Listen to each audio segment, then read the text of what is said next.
onyame ache nipa ni onyame wache nipa ene now these days a lot of engagements but onyame adom itimi ko be 5 out of 8 ko to onyom hye nyame ni munyam da nyame ase ma nipa bebre bubu hwe di sika begu mi so hye nyame ni munyam ni nyina no onyame ni munyam hye de hye no entimi fa nyame ni munyam nje odi ache de ma wa pie wo ba bia bo nsampa tojuma ma nipa wo se Senkenye ratia. Hey, Avia. Now the no book at yet minimum bow. I know to the mouth. Oh, so one say, I don't me was sad and then so. Yes, sir. A voice more where banner. And you're not baby would be a part of the journey. I was in the Tirana, the Tidu. I was for body. No. Fulham through a Kuma was there, no, I was also. Menchia, if you be a chair, I feel also, and as was so, or to shame Facebook, and I said, oh, damn, Pemwa relax, Otia Kuyum, Obon Pike, crowd trains, Adom TV, Juma. Nina, the here can say, pass on your 2 and say, ta. Say Radimeda was it. Mene me bushi for mene me ma mene me yere mene me kunu mene me nse no mene me nam for me juma e for it has done mene me my Ghana buffer baby sometimes intercede for people and ignore yourself those intercessions no be back to you ya bompire my ho de bia da ye ho wan so nim say no pa wasori wo fa bia na osiwa bia na yonko bi order G and as order 37 and order range or tisu ye pa onyame de won kwa chew said odi achew no asre onyame say asumesia na obentin ni pa egu ayaresa bia bia onyame ho de betimi aso omuso bia no onyame ho ommobo koye kasai wan mase ho mobo ni bia nto so amo anya odi mafo amani pa bi mu a enipa bebre ewa ahochirem ahochirem by in the form of so many things yare adwuma baby enipa ni tiribetu baby enipa be de enipa be di ni nyina ekafo ana ya ahochire ni bi no timisirawo so nya sorry na se moje di afurisa ne enko ade remember a friend a colleague a family member a business partner in prayers it's important ebinu kra mompa e moma sofo da papa kra mo bi da mama never the young corner to say di o man tna bebe o man 90 be 15 mom paye money din krase radin fa san to san yon ko na busu afo so da le bi da de bi radishla bi radin ba radin no Christian wa ma intercede am ya agage na ti anyway be a shift cultivation kakra your prayer should be intercessory demand paye aye key obi mpaye ana edi ama me ebinim mpaye ana edi ama wo it also mpaye one esisi edi ma no sorry de bia dan eradication you physical be to da eradication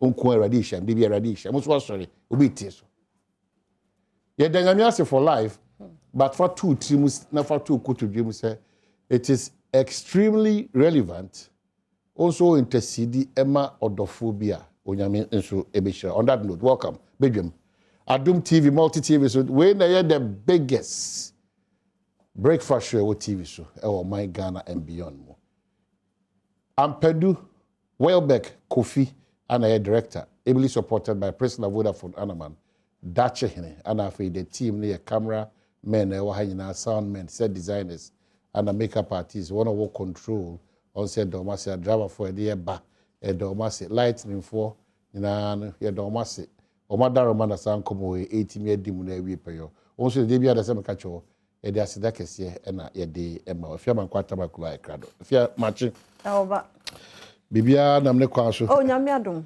good the all cano de no good no sometimes I see a jaya de yeah Gina kwabenya of friend be 2 days no say na me say Gina na o she ho no so ofia de ho na say Gina my bo na say me ye busa ye nkora ase o de bia nko na wo dwere nko yeah empire na di wo ho a no wa bo bi kai no uni mo bi wa ahochire mo how bi mu no wa kai no ye adwuma papa ya mishrawo because who sramo yes Also a problem. Also a problem. Ba ojina mu asra bi. Nti e na no wo ye ne de no. No, so tie. Very important. Yes, Remo. Nti sa odima mpaye no. Kwabna na ya menyini na ne mebo ya meti ase o. Say odima. Yeah. Odima mo bi. Yeah. Asa ya na ye bone sa keke ye kan asamre keke. But ne no odia mo bi. Yeah, very very important. Nti ehia say wo say edima ye ho ye ho. Nti me mma bese o do mpaye wa. Because ye sha ase a fi ne ye ba wo obi adi ba ko ba. Me hu obi ambo.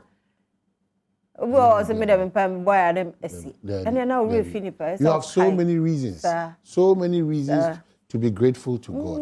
And ope akwe eye ukwade emaru mfise ye de afisem ye de pensemu ye de eye agokansi anafi ahosepe ebebro dati mashase so enne oye de ade a ebeba so 11:30 no so Deborah ba kwa from afar me admire the partner no be interview yeah blogger I'm your Deborah yeah senior blogger yeah. Very cool quiet guy but I really want to listen to the story. Yes. I really want to and we hear baby of time or shas yeah no difference abem ono abesi blame obi a generation we asna sesa but na me ka say omo wo ma se bloggers ombeto no ne omo a epese omo blog ni nyina no omo ntie no enye se wayi obi honom ne ade no onyi yi obi a ho but se ono international okona ni papa so you have to watch out and listen to Amir Deborah onyame adman 11:30 yeah no say the castle be marenfi if you any be share social media me entin oh yes then you want to piaga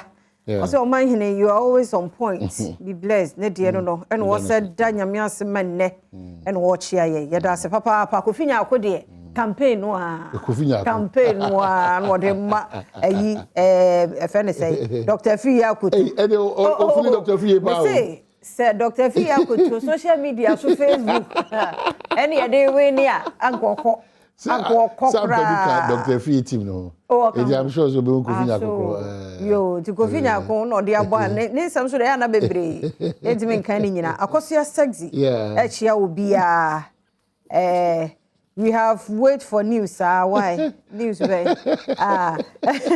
enti kofinya ko sa de ababiem Esther Champon on the bia emojis no no thank you and one mouth different one and ya no de eba ya damwase papa ya damwase o kwabna enye easy sa what won obi hwe wo Facebook easy order ni data o na so ye to data bi mo me se omo kwa na asabe omo wa ama no ne no omo aba na o titire mu ono ni bra wakobo adwuma wa bre so ati say na wa frɛ maji bre hwe obi wo Australia obi wo Austria itite Esther Musa de bia da o tin wa de ase se o gina home ono ni wura omo boda mo ehokora ati ye da mase Ghana for do na so no nye se bibia mo so mo ayere mo hu yie pa mo koso me number 1 we are so grateful well ye obre be minute be ensia bi de be ne se oti wan kasa udi Ghana nkomo ewo kasa fidi we so ache it is 0302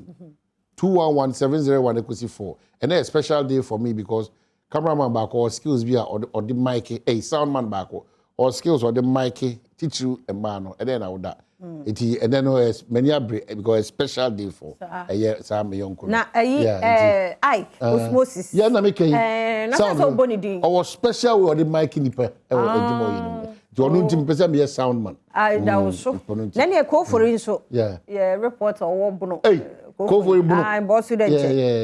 See if you name me birthday. Oh, Kofori. Oh, wow, Kofori. And see Kofori, happy birthday come out. Na mi shraw, no nyo kese.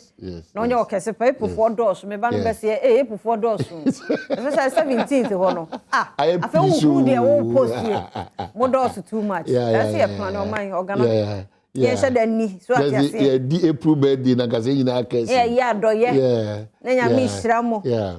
And you know aside you call for you know so Constable Andrews Ansa. Okay. Also Techiman Buno East. Okay. Patrol team no. See and then so any birthday. Oh wow. And Techiman site from the sweethearts Aku Shika. Okay. Happy birthday, Constable Andrews Ansa. 0302-211-701-4. Apia Stadium. Apia Stadium. Apia Stadium anope ya mu watching that say. Rosalinda. Now what to say? Yanko Adom me ho ye. medical catch a cobras and this can just a hesket. Na yet that's one of pay appetite refine a different stream. Who na have to see what do you? So you come here, have to need to so cobras and Adom TV. Oh, and the hockey can, ya fadi rebiruno. Yeah, and the holiday, yes, we today. I have 40 TV, so yes, the woman they see address, we have any, yeah, tell na na du tuwa have Kenya na bwa mahema onu wa ukru mafia go so mahene ya chia obuna uni bibi kwa bra uti boda roma bitiu de me se we mi futufo wo ahoma na chi de me kan se Ghana no se ye peniye pa yemfa ye NDC ni MPP ne ntonchen na se ntwofo so mfa fin bi obi antonchen na o man no ye man mfa ntoma pamfira na kwa bra ye nka no kore ye se mi krom pa Kenya ase me ko pa ge se asema asiu asu if so kona wo ba no petrol be 8 million nti idea is say me force me bompa ya mana na do abani feli sei me ne be kamena na do wo de joma ma bo wuru kom da ana mo de ewu akuwu nti de so ya boa ma ma na ye obi anyo position for me nya bi sami je fi be tiantem apia se be tiantem aboa pafo be tiantem enso ye hia o ma de chia sami akuku ama bisika me ntimi nko edie ha wo mo ntimi mai perform mo me nya ba ko ma na nye okay then fire there kasabi no kwabna nya me hira mo me da CP kwabna you happy birthday Mary Nunu yeah or your midwifery students wo edini ye tan na thing yeah and on osaya say 10 okay time anya time 10 okay 10 secretary okay I will CAF University College yeah all right. And to 18 NDC there no. Okay. All right. So Opasone Kasa just a caller then Kenneth Edu Aquabing. Ebenezer, just the last call then we are done. Ebenezer Marcia Pom to say. Yeah, o my name. Boko na onzo e. Oh nyame adum pacho boko. Fine. Azemba ko kakra na ha me. Ye hwe sunya kurum nyina tutu. Sunya kurum ba bi kurum kroni side o hwe na manfo ho. Ebe fa sunya kurum ni nyina tutu. Dabi enkasasa. Sunya jina Opeso yes specific enkasa just last week I mean if sunya na buy. O ka sunya hefa because o fa cocoa board anymore. O fa ayi kwan so. Sunya hefa just be specific. En me say sunya kurum nyina. Is that true? Twina manfo. Now sunya kurum na ankasa kra no. Aba we ba na sunya kurum no kwan ankasa kra no. Se na enye problem. Mia bi wa mejitum ba me ka sunya kuro ni nyina be specific. Don't come and throw dust into your eyes because me feel mpemfo na boy yeah mpemfo na boy na ka kuro no omo boy na omo ye inside. Okay, that's CP. This are sort of things yeah am boy no be detrosa na fa mo dis na me feel on this yeah get out of okay but we have to be specific. You know say problems your kwani bi ohodoma as we speak enye papa. You see, we are all enemies. No, be drop pacha, no be a far to me. So service and can you hold me free and come for no. And answers a won't call. Detro sa keke off and wedding now. Oh, chichiri mine. Ya ko Easter ba. The throne nashas. Hey, brave man. No, that's what we do to ourselves. Central for can wow your memu for no can. Yen yiri ye ho se betimi akip no kure kakra. Because no kure kan no e bo no ma bebre o. Udi tro say ya e hwehwa o man si form. That's such a thing. Ya so no pay radio hold do nyina TV hold and tron kwa be fa be 80%, 85%. Now den tro chichiri kura. Ebe na kuro na timagina. Ebe bo. It's too much. Go me when this in once more opposition there. The ebe cost be and fa. Me when people intino once and this for me fi kura. And then see ebe kosi the dey be see. We should stop this. We should stop this. And then your brother, we should stop this. I'm pretty found new artists need to my enough young homishona.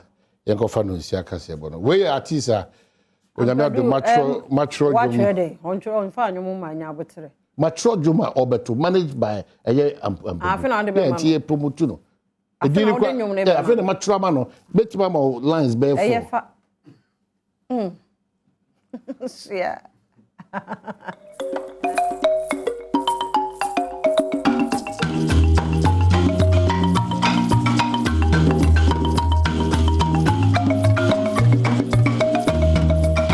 Osia boade shema ma me mamu nyina ache me mo akwa abado Badwam TV no osia kase so wukwada no pai ensama sie bi na me de ebro de todwa wo mu bi ya wo betini enipedu MPP amanyoko mu asene a wani abre se ene wo bepre wo mo positions ahodo no bi ye de mu nsam no ebeba enkramantam mu let's make Accra work campaign ene ya paw wo atena ye entoma nti any operation clean your frontage no ebesore den eno ni sembi ena no pay me de bro sa Adom TV Badwam kase oko Facebook/Adom TV a kase no wo Go TV 176 DSTV 280 me amesumo ano pay me din afia amankwa tamaklo afia ni DMT se de nsam ni chiremo ankasa etie MPP amanyoko emabe edu ene wo mu se party no mu di bia hodo bi wo hono mu a wo mu so anije eye won akono so wo pre wasen ene asen central mensimu mfimfim mantem Adom TV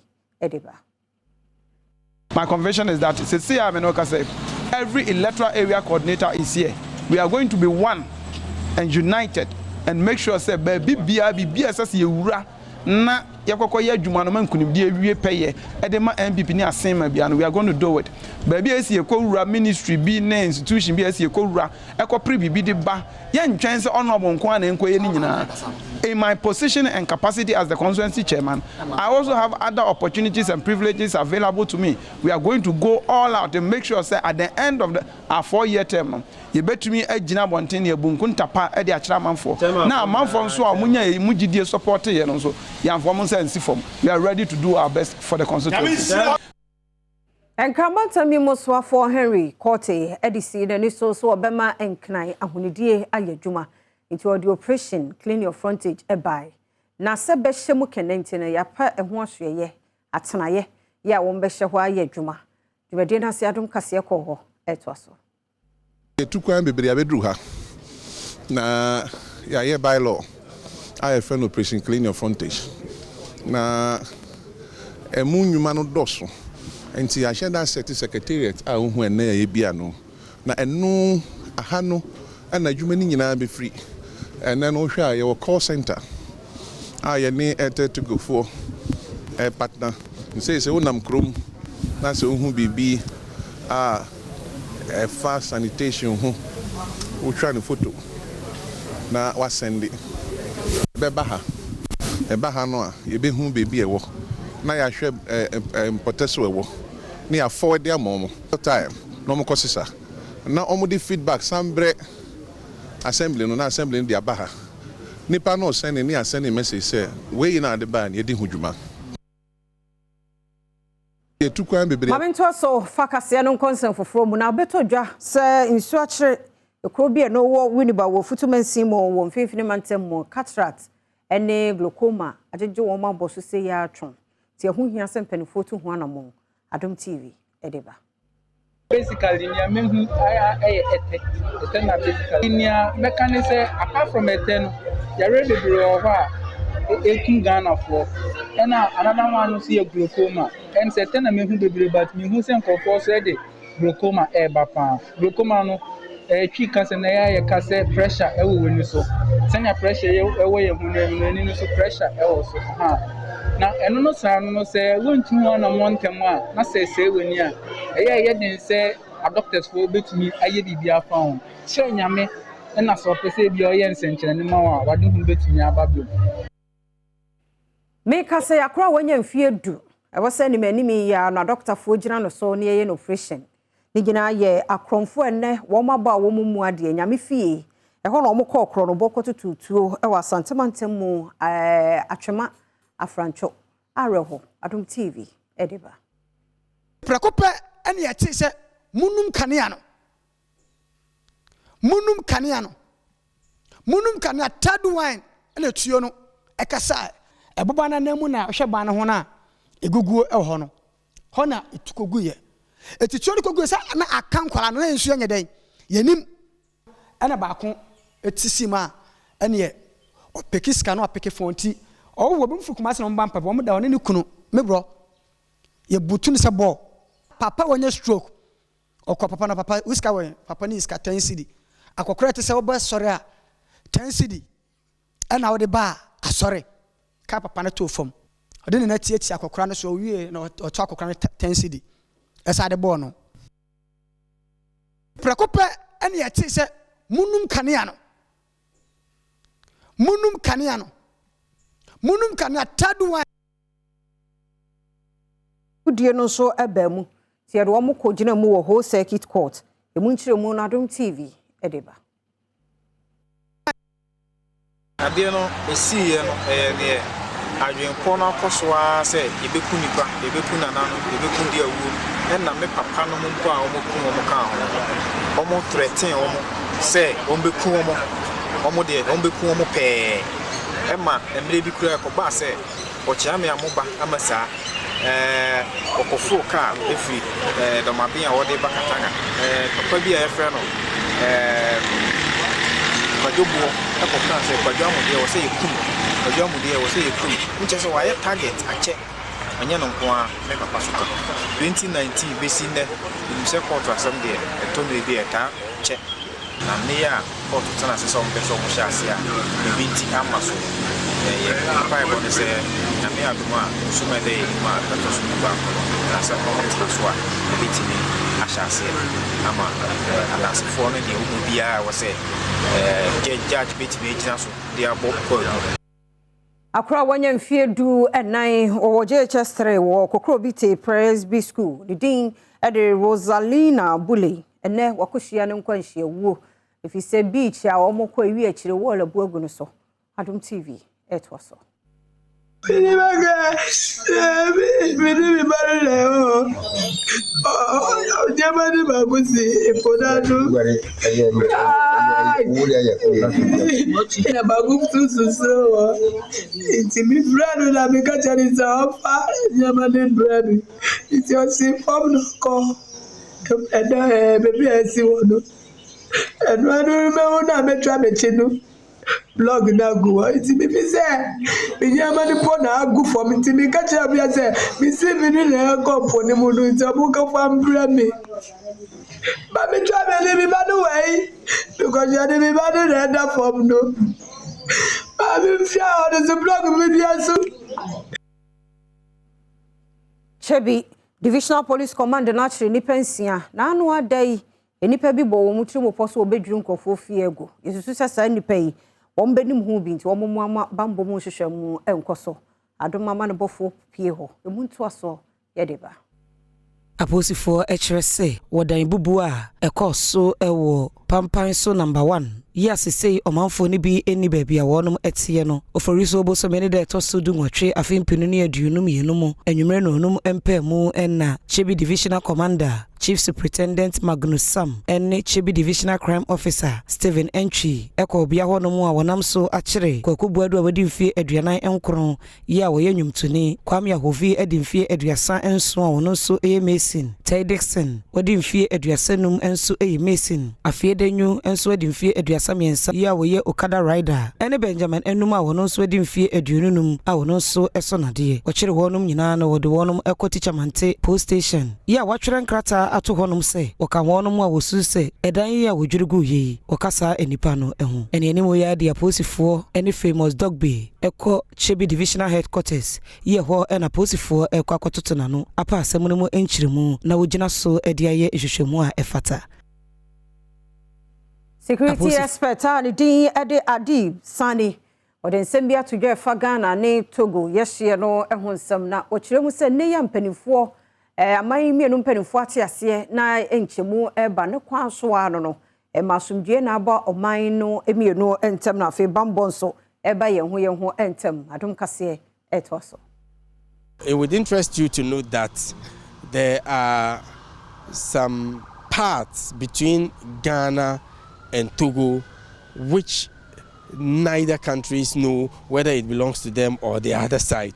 I mean, I have followed the work of the Boundaries Commission, but the interest hasn't always been there because perhaps we haven't found any natural resource that can bring a lot of wealth.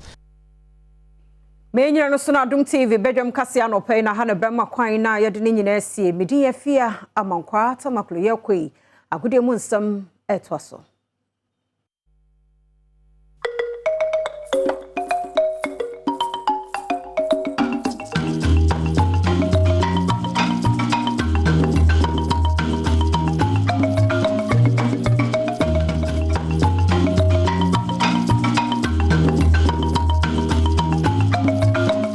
Adom TV so Adom TV so be dwonwuma die so dia o kan si on sempan sa kan no pen so ja medin de Enoch Kwasi Wolanyo Wallace agudie catch back up the only nomenclature of the professor's degree in sports the Regina Wallace the nation's presenter and mesin kunya econo quantum coding small do saka and no pen so e Ghana agudie ejao one expert I've always told you that betting is better than sakawa bet the utwa before na din before twa ne kuma bi adin kuma sa no manum and nti abusua wo ska wo bi dan pass enye hwe abitia kona ne koton fa kuguso na twa ne befu na din befu na mum bet with money that you can afford to lose ka se benyado edutwa danka edutwa school fees ne yemfa ntwa bet nya sadia waso bitia ehye ne mo pe bet dia one expert na edin wadanse e di amount Jeffers Health Limited and Jeffers Edu International and then also Ewo Chidom Jeffers Edu no emanom syphilis gonorrhea candidiasis white fever na so di po na etia chiwa o set me kan do bi no so betia boa e mo pomodon sem etia to ko herbal shops ne pharmaceutical shops awodo nyinamu on sabetimi aka Jeffers Edu no ebo adwuma set on set me kan bia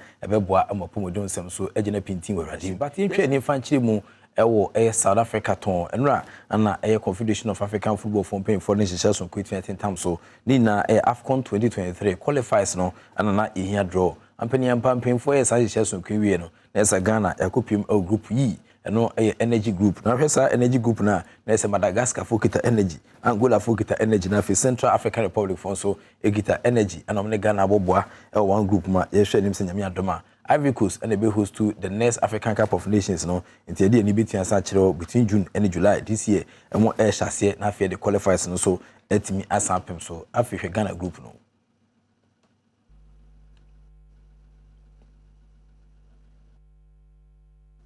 enti yemfi ona yemfa ni 20th century na fear hwesa na ma esie ko awon hyehyawdo a eno so 20th PM no enti yetwani a there's a group A Nigeria, Sierra Leone 4, Guinea-Bissau, Sao Tome and Principe, and the group B no Burkina Faso, Cape Verde Islands, Nafe Togo, and Nafe Eswatini. Also agent Dendepa group C no Cameroon, Kenya, Namibia, Burundi, Nafe group D, and so Egypt, Nafe Omo, IJ Crew and Bibli, Nafe Guinea 4, Malawi, and Ethiopia, agent group E Ghana, Madagascar, Angola, and a Central African Republic. Nafe group F no Algeria, Uganda, Niger, Tanzania. Group G Mali, Congo, Nafi, the Gambia, and Afi, South Sudan, Group H, no, Cote d'Ivoire, the host nation, or Anumbijana, nothing so, Zambia, Comoros, nothing so, Lesotho, also Group I, no, DR Congo, Gabon, Mauritania, and Afi Sudan, for Nafi Group J, and so Obipiuma, Nese Tunisia, Equatorial Guinea, Libya, and Afi so, Botswana,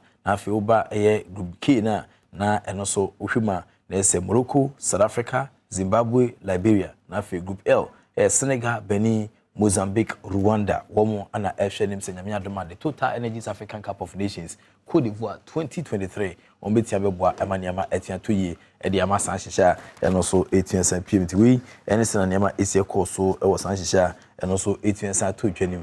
Na Ukum, a Hessan and Yama Asia Qua, Nese, Shisha, and also 18 PM, as a Quambiasno. Ghana betia shadadia ho sisi etian certain time so na fe hwese na nyama bisia ko ediama omudwumedia omu ejino but yenkum na fe vice president ura Adom or vice president of the Ghana Football Association double as the management committee chairman for the senior national soccer team Blasters of Ghana o chere na dwen e fa do no. The most important is we want to qualify and which me under anything. But what we have to do is we have to prepare very fast. And that can guarantee that we are going to. Okay. Among for Bernard, your money bubua, almost as our group here as a Ghana, that qualify Nessa, Sana Huno. Look, with my paper, pedigree, world renowned. But having said that, nothing is preparation. We have meticulous about application, and we will not leave any stone on it. And we will make sure that when we play our first game in June, both from away, we'll make sure that we are prepared and we'll put the best team out there. Nti Ura Makado vice president of the Ghana Football Association at the council didn't come 18 years and we Ghana group e kwada mu dia na se we nkrata so dia Ghana Oyosimwe apiem ewo African Cup of Nations next edition mu krada but the san to aso bisan say next month ya anasa e qualifies ye hyase bisi sabere Ghana ntimi hu say ye kwadwa na se ye kwata na coach obetia kita team ye sanya nkan bi na iguso hwe nim se kwan bia so ma ebo me ebo qualifies me kopiem World Cup no omo betia san to omdwumedie so da ben ana Kenya ebenya substantive head coach a monena assign krata very but you go. Okay. So when you president in my it's what we have. You know, we are working towards them. Why? And once we sort out that aspect of it, then the technical side, then the rest. But like I said, a lot of them can be done. A lot of the analysis, all of that.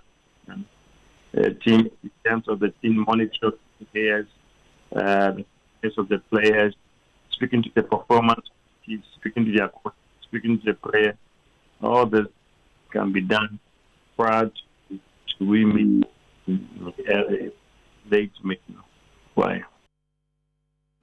The Ura Makado, Vice President of the Ghana Football Association, or didn't come ever said, Namia Doma, and Chibia, Ghana, a bit senior coach, or beating about the senior national soccer team, Yamaku, their mom, by basis ability, and senior and so BM or so much media with the Econo. But you call a KA again for Kachi, El Belgium, sir, there's also at Belgium League now, with Mr. Any campaign. No Ghana near Branty Bakwa, when you're the first call up every year, kind of my Black Stars, no. Na Nigeria versus Ghana we shoot Abiola Sports Stadium didn't any Elisha Mensa na uko Elisha and so abakosimwa there's a brand here can party season we also 18 sabwa manyama 18 koye edemom Elisha Usu and koma odia ba mra also it is a draw no out of family. Every African game is difficult. Even when I come and I see the intensity and the quality of the game. For me, every game in Africa is difficult. So I read the book high and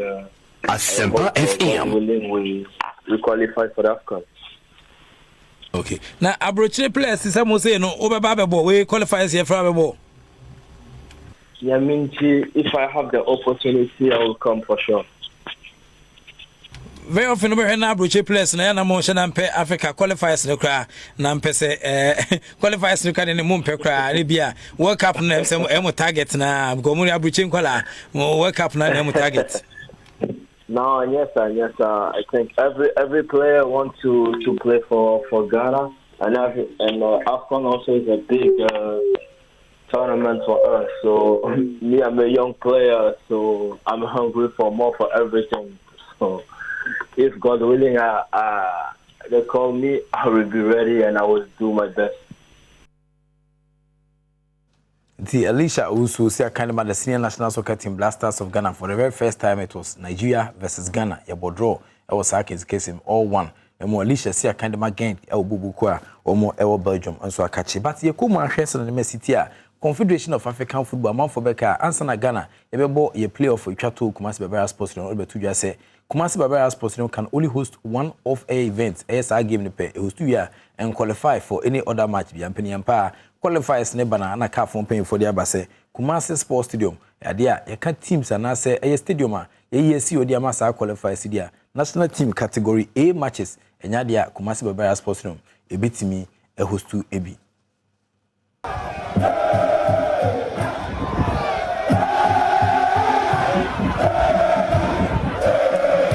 World Cup playoff akansi a ne Nigeria for the boss so bosumi atwa mu no akansi a yesi ne Ghana ha no na wasen ka cap coach agopama no so na akansi ye baso na so isanse na nye krado nti empenifo ye se yenko Kumasi agopama yi so baba yara na akansi ne maso ehokra no na nye krado na so CAF e de niam ahodo no gu akwan mu a GF no ne aban no hweye ansa na ye giatum akensi na kwaso awie na nche na AFCON qualifier no hyase 2023 de no enra na CAF upon krata de abeja GF a wo kire se na no a wo gitu mu se baba ya rago pramai wonyina so ne Nigeria akensi ne mra so no ene omatwa sensan de kwasi bonu be kan category A matches no enya de baba ya rago prama kasie yi eduru mu ho enyuma hodo bebre na ho no mu a o se Ghana ban ne GF no ka bomu no mo ye no ho ansa na o ma gya tumu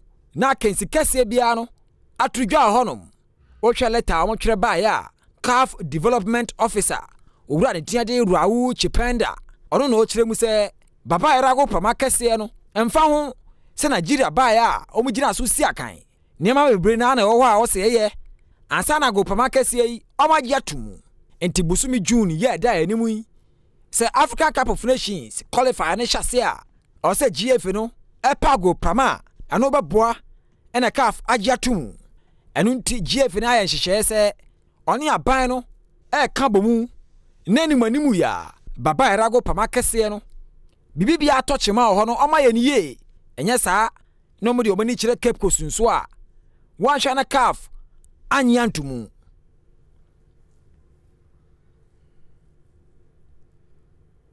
enti na chese ne PM dia fa Kumasi Babara Sports Stadium no ehono no na me adoma me ma a proper documentary of Kumasi Babara Sports Stadium enye ba bia say timisi akansie ewo Ghana ha ampa ohwe ne ka fo kana na se no ano no nyame adoma ye be kum na afia kohwese na hye ne bisi akọ e ama ye qualify se there no Moses Amapaka Media Sporting Club ono bankrola ona now anode ne nkomo atiansa ba se omo hwe nim se nyame adoma Media Sporting Club next season be club hwe kra na hyehyam de gu akwam no ba ko ne se nyame adoma nkoto se afi be ko na wie no na Media Sporting Club club a ohwese na Mexico some support base takwa no ekuma bi no ombekam hobom na omaflutu shares na amafi amafo etimi abeto sa shares bi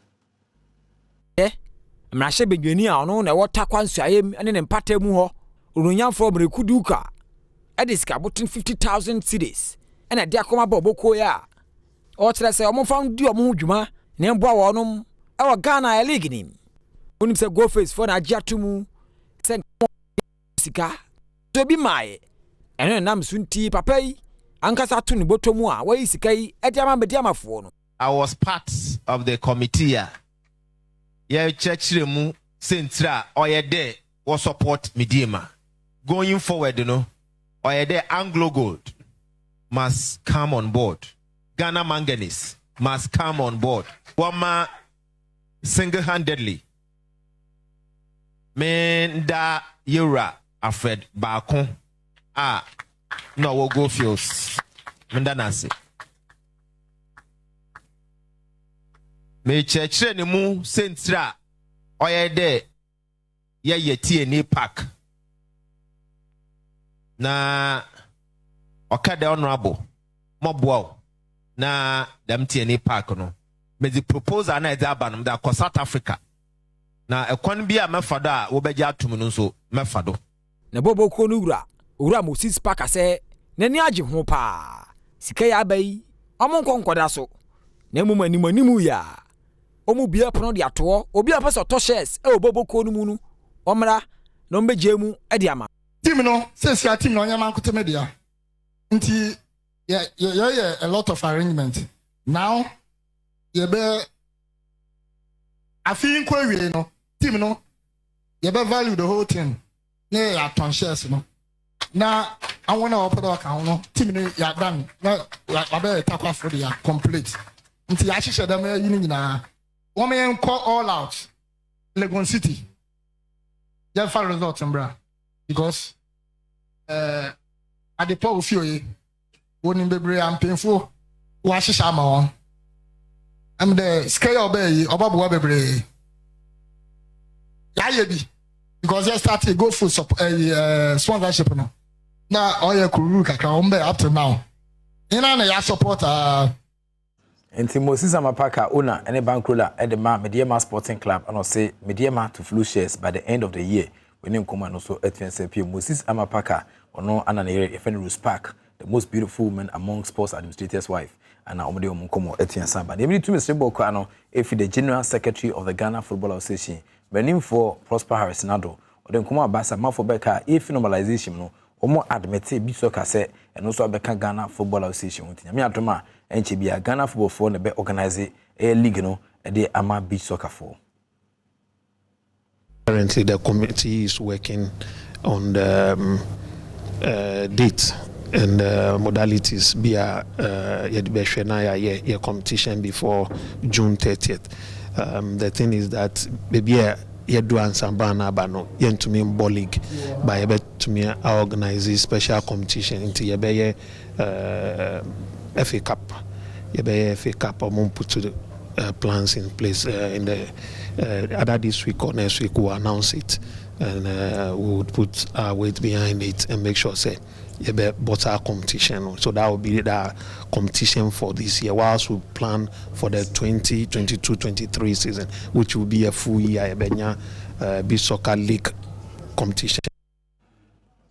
Beach soccer, boy, born on and now what is General Secretary for the Ghana Football Association, Prosper Nado. HS June Busum de Iruma, on Behre name say FA Cup or organize beach soccer FA Cup at the amount when she shall mate committee. Omuguso Eyahojuma. Midisi and Mada was CHLP, and some say one expert have always told you that betting is better than Sakawa. Bet the Hintasime woman is so trying before, and I wouldn't be trying to come be a Dinukuma Manu. And Obefia intense incident to Mukena, be a bonnet so. A one expert, week in, week out, a month for debate bruta. For Jim, folly, now suiting me divi memoir, a maniama, infant and famau. Ye cannot say osmosis. Ne any birthday ka osmosis ya na se odo hu gibet ni se bia birthday no obetimi dina kono so na mum Jeffers Health Limited the Jeffers edro tetahwe no ana etachi Jeffers edro no mema nom ema ensonom se benyado ba se benyado raw pewter na bom budan candidates se ha dwene pa afi so kwa no hwese Mexico so mema odwon so a wote ya bemem no setimi ka Jeffers edro bia betian samboa Jeffers ho dance no asori dem na nyoma amanfo to dicha esa edro only Jeffers can save bomodi da so sabiti akabi beboa ema niama atutu idi ama madama womna tachiri bo abo miskadwetri media na no penso awukensi unsempan saka 8 mejao medin de Enoch Kwasi Walanyo Wallace akudi catch back up sabidi mamefonsia na koso a na mofidi ne enda Adom TV so na hwese na nsha hodo a eba no so besi akọ. The act of being a good guest is to not to say goodbye.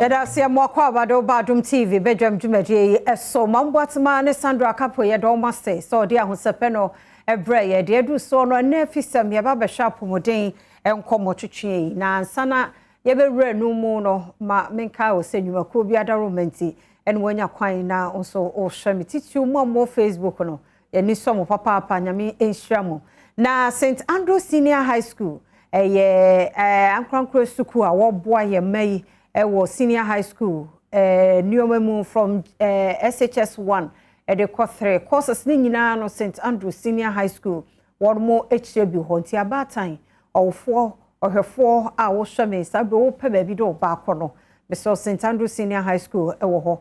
And Mananya say a quine wabby a baby a school no one, your boarding woho. Into baby will be out middle Banova St Andrew Senior High School, or Mother Romanti and your dear Fissam. Bro, you will say, and then sure talk from a far Caribbean or dance swapper, Medofo, a beer winya DBS of one chance in Libya, and not make come for the amount. It is a school, a sorry dan, a hospital, a container being a wiyan chance. Bibia, a didn't chance in Gusu Biano. Yes, so say a day, a DBS of 40 been a big so. So we see Kakuran soon, yes, over to a condition now fine. We need problem. DBS of one chance and Madame Yen, a rubber boss at the who say, a den way you come. One mother romanti and a fear, a 1/4 maclometia drum, a dear fissem jumedi, bro. Happy birthday, Osmosis. I nay Osmosis birthday. Into your Coswan, your wishing or a happy birthday. And one you bet me, I but I wouldn't know. Mamma Mumunes one aside a man, so I say, if we are co for Bonsu Denche, your correspondent on Swabuno East. I go for you so a yen birthday Christian or for you kuma. Oh, Yami Shrow, Yaminom Cassie, was this some way Cassepa. The Edu saw Dr. Uso and Sa, our Healthy Soul Medical Center, and the Ababi dim come for kidney stones. Yabre na ties uncle Mowebi, Ebebo, Papa, or comment to be at the Facebook, Mekai, Nafi, Doctor and so Hanwe Yano. Ediamo. Dog ya mwakwaba. Yeah. The bibia bokodi. Adomnia fe. Ede nyankopon ase pa maminchemu between kidney disease, kidney stones. The difference in ede. Good. So kidney stones one of the conditions cause kidney diseases. Answer na ade ama me. Yes. Kidney disease ni mu. That's it. And be no ho na be kidney problem ni bio. Exactly. So na ama kidney no asay. Kidney stones. Stones. Dey ebo be ya. And anya boa nkasa. Good. Enti ye nipedua na ye ohosa no. Ye de niam bebre kom. Ye di kan ye nsuo. Aduane enam any other things. So what I say. So what to kwan say dey okwa. Ultimate di jams ne sa my dreams in this animal. Yes. Hakra ye di bia. Good. Enti oh anu wanu adi bia gu. Enti sa animal na ye de call nipedua no mu nyina no. There are certain substances ewo mu a was say etimi form a free nipedua nim. Wo de akọ nipedua eni kwan say etenem. Enti was say efimu.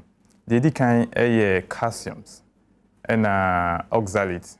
Oxalate no yenye fi enuane bi ene ensuo bi ana se anonom die bi a ye de koyemu ena calcium so de wa wonim ye ka se enwa ne koto ene emre nonom sane ma nyina ya de nya calcium ne fi mu na sa enema miuni wo se eye equal proportion wo ye nipedua mu se ye de koyemu a eni kwan se calcium no eye more good ena oxalate no so wo se ebroso na se eye ketwa I was sending me equal proportions.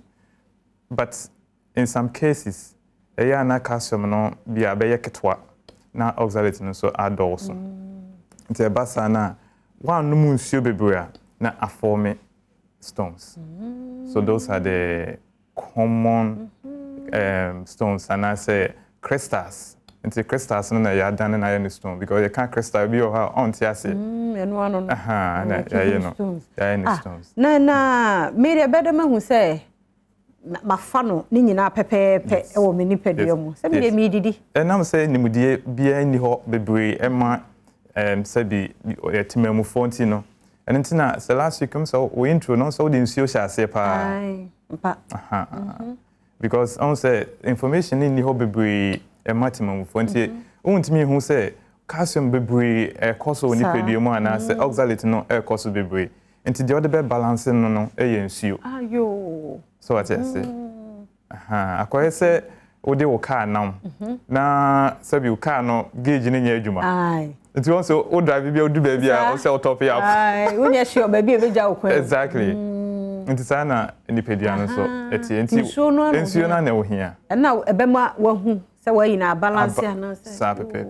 Yes, another common stone and answer crystals it me forming so uric acid stones so no enema bia and as a substance bia yenya from byproduct from meat ntina na say we meat bebre your first substance be purine so purine no we nam bebre na echi no and answer a digest we na metabolize no enema ensunsun so de be ma no ye more purine and also form crystals bebre and I na nkofo bebre nso fees me de me nam na mom me di beans me di fish pa ni nyina nso timi cause because there's a substance which is also called phosphates.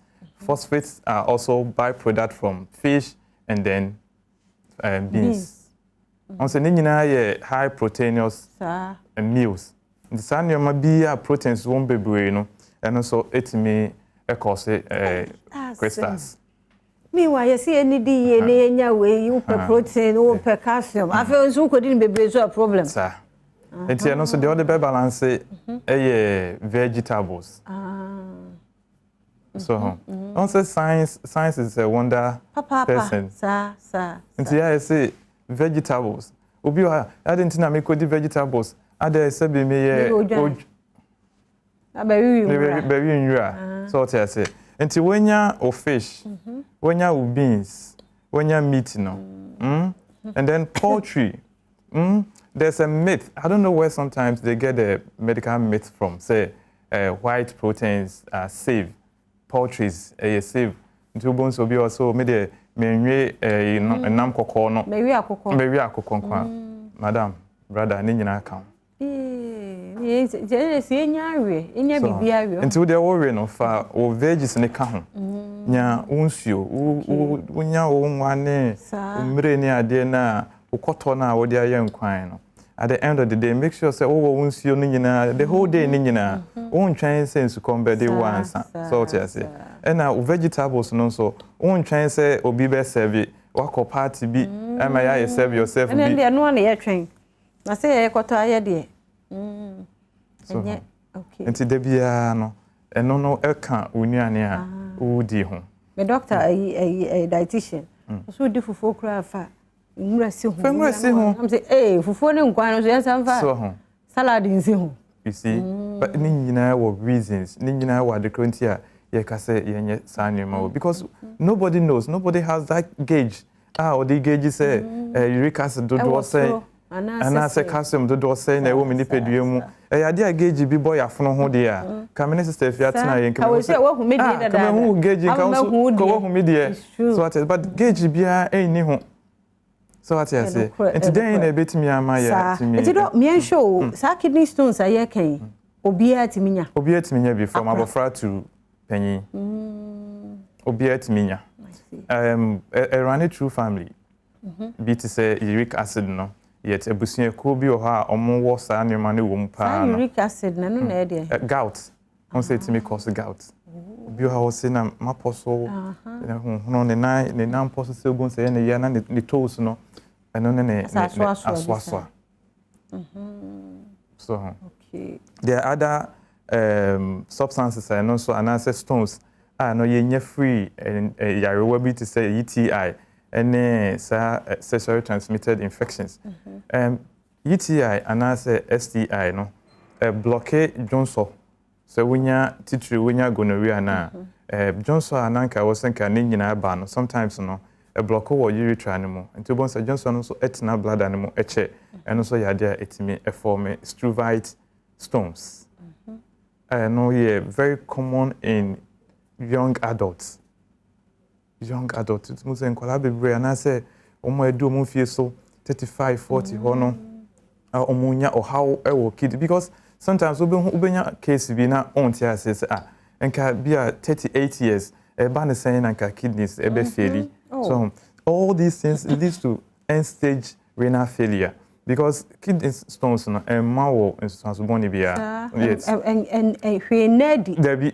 say e she kidneys no ma hwe nadi na ye can say na kwhwem a yentime nya hwe a ye be clean no good sometimes because say end dance as boni bia dinti no ya na ye nta ho etimi fa kidneys no mu nyina na asay kidney no bia ba ko okay so na bia aka ba ko pe na no na wo de eye bibia ye no kwa wo ho na da se na aka ba ko yes and to bones say e ho bu crystals no e wo ha etimi e break it off say ebu a e be fa wo jonso wo track na say ureters ni mu e ba nti eno na ya na sometimes e ya pa a wan hwe cramp etimi ko wie emergency yes sasa e fa wo jonso twa no say e fa on say kidneys no ye mienu ureters drobenya drain exactly Johnson a free kidneys ni mu no say boba no ho bi paya etimi free ureters ni eba enti bon say pain no e wo wonfi very colicky pain e wo wonfi sa e de ba wa yase o grains so on na mu very painful one show you cry because could be emergency yeah certain medical conditions omo e wo diabetes omo e wo hypertension so what I say omo e treat osteoporosis and bi a yefa e de manage HIV all these drugs ni nyina antibiotics obi ho onya infections no akọ drugstore osmedia momo me panie enru ne bebre antibiotics T2 Cipro one of the drug it may cause a lot of stones in my kidneys now. Oh, I see. Now, who need essential bia symptoms bia na the signs bia ma who say feel with you say kidney stones be na ebam. Good. And I'm say kidneys no the back of the spine into no. In pain be so how more baby out 30 pain per your lower back pain. Hey what she say. We on say now the serious she say yeah. Baby yes. There be men and on sanesa. Ah me say. If I so baby I cook mutimi ni da no. Hold kidneys ni da. Oh. Ah, so mo hye ne sei. Baby akukumutini dan. What pain wo ho? What pain wo ho pa. Pain be no. Pain no inflammatory. Nse etu wim. Na ka odwe kakra. No, ade a wo se omo wani ekọ. Menya case be Friday no. 58 years old woman. And enye kidney simple no the buy, but presentation ni nyina oyobi a waye dwuma na che experience ni ade a I mean your next and also your first diagnosis say obekwa kuma akoye scan. Abdominal scan because no say as ofili say ensuo e wo ne yenum. Okay. Na ye procedure bi na examination bi fe no percussion. O don sato ye phone so say na oboni say ya won say eji tum. I say inflammation. Ti me yes ana na che say me tisa sound no. Na me man e coach scan. Unim say ne kidneys ni mi nyina according to scan no e chere say ni mi nyina kidneys ni mi nyina say stones. Hey. Yo. Ti anya ne ntamu a wokọ failure. End stage. Abra ono the officer or you okay or the fever. Nausea symptoms ni bi na me bobo fever ohun be yehye bon se fe untimi didi odidi ana ofe o se be 3 days no ensuo pa de ensuo de bin kana e de so obenom so nti wo ho na onya sense so we nyina me fa nkose o how bia eye common bi ti say malaria because Africa dey and Ghana dey ohun yehye onu motope ye say malaria fever na menya malaria obia nya malaria enti na WHO ahye ye petepe say yenye RDT ne dey rapid test no rapid diagnosis test no e wo say oye enti once we provided sa test kit ni nyina a wo pharmacies bebre apart from chemical shops and bia wonya that's over the counter medication shops na how dey wonya but say wo pharmacy shops na RDT so ha ye beye ansana ye de aduru na ma even though sometimes no ya na parasite na enimu no etimi e ma wo treatment no but ne papa mu ni say obeye we obehwe say we malaria parasite no e wo ho na say adofo ya ne doctor Usu ansana di enkomo kidney stones hunsunsu so no bi ene ye kan ye say de obetimi de aya nsuo na imbalance niema ewe nipadua ni mu nsuo ebia ne wonu nsuo onu mu nsuo wa e busy sa mu nsuo PR mu nsuo jata mu nsuo de na ye me ha me kra ne ye replace nsuo with freezer drinks sukom dia ye sukom de was sukom de ya no mu nsuo no mo ya me nsuo ne no so nse banku anopa no PR obayi fufu abeda wa hasisia nso no onu nsuo kra se o se enu nsuo me da no a me matini se ye ne me fa na yi nya masanya afi amaka wie na wo kire me se eso onu me be the whole day ye share ahomachin ase e bi num nsuo se ye kan wo onu ma kire me onu mafa eso onu na odunso onu na adunso enfere se odunso be Debbie enfere ene no so ya de ha adwen pa adunso de obi a se otike mu obe cancel driver ne se na ho sa se no am di bi share me ho kakre enye ampa efinde ko ya sesan adwene na do mi ntwa no ma me fa wei emfam ma me nka ye tiefo ne yahwefo papa bi se denkyira hene na me ya domo a na wotwe awie yi na ye be pe no kra bre kra na wo pe denkyira wo mamamre ne amane adia ene afidie die se me ka se kra ma ne musu na haya na se ye gya na kwan amana kona kra no amamre ne amane bia efa denkyira ho no da no ye da ne nyina adi na wonya no wo baabia sa Adom TV ana Adom FM ti de eka ene se denkyirafo ye wo akire ne bencheye wontime mma woni problem Adom TV ada romanti ubetimi ahwa yen live ewo ye TV station so anase ye social media handles no eso enti yen hye no se from 24th to 30th no ene ye bekoso ewo dunkwa ene dwukwa eho ene bekoso na no unhu se papa nkwa de say na name photo sam for hene oba ha be kan ye na wutie history na so rich omo abakosem papa kakra na kra na nanu me che wo ha na mani age na me de say one day nka wem ze menya ho no makobie no makohwe ya na efe ya to ya mamra ne amane bebre agu ne akokukura bofo idede ahye ho ti no denchira hene na yie no ho hyehye bibia e de bebron ti ya hye no so na wafidie from 24th na edikosi 30th ne de enyi wafidie no mfiri ha ne koso ama no enna ha radio nso Adom FM ni nyina no ye de bebro dog me ento ye kidney stones iso na enkomo ehu hia ya na medam ase bebre si e frɛ mu amoba omba kyerɛkyerɛ ye kana ni enim kana emu nya doctor kra ma ne metena ha de bia consulting room ho anti yente ba se ne enya musa no a moboa ye ye sure say ahefo nso ye ho asɛde ye say ye hu signs ne symptoms no na ni treatment nso te say kana de ye complications before I be complication unim say me dey training oh sir oh wow ufri if we ekrobia eben dunkwapa eho ye nsayem yes nti or therefore me offer na ye ejahene ma or therefore nti metia no me eni obekọ me nya sure so obehwe wo de kromadi de so okọ na ye nye kromafo ye hwe nti o de so okọ yes because ko bon pensum senior high yo eni o ye bia mpa nti minimum sa for share me no sapa kafra ti enko complications no so complications no so na de ya ye be hwe no Adom TV yo yeah so complications of kidney stones end stage renal failure good one of the kidney diseases so you even before be do end stage no na awo ho be for how many months or years? That's a good question because Emma science unless say Emma will started breaking off, but there are few exceptions. A bit me among Johnson moja.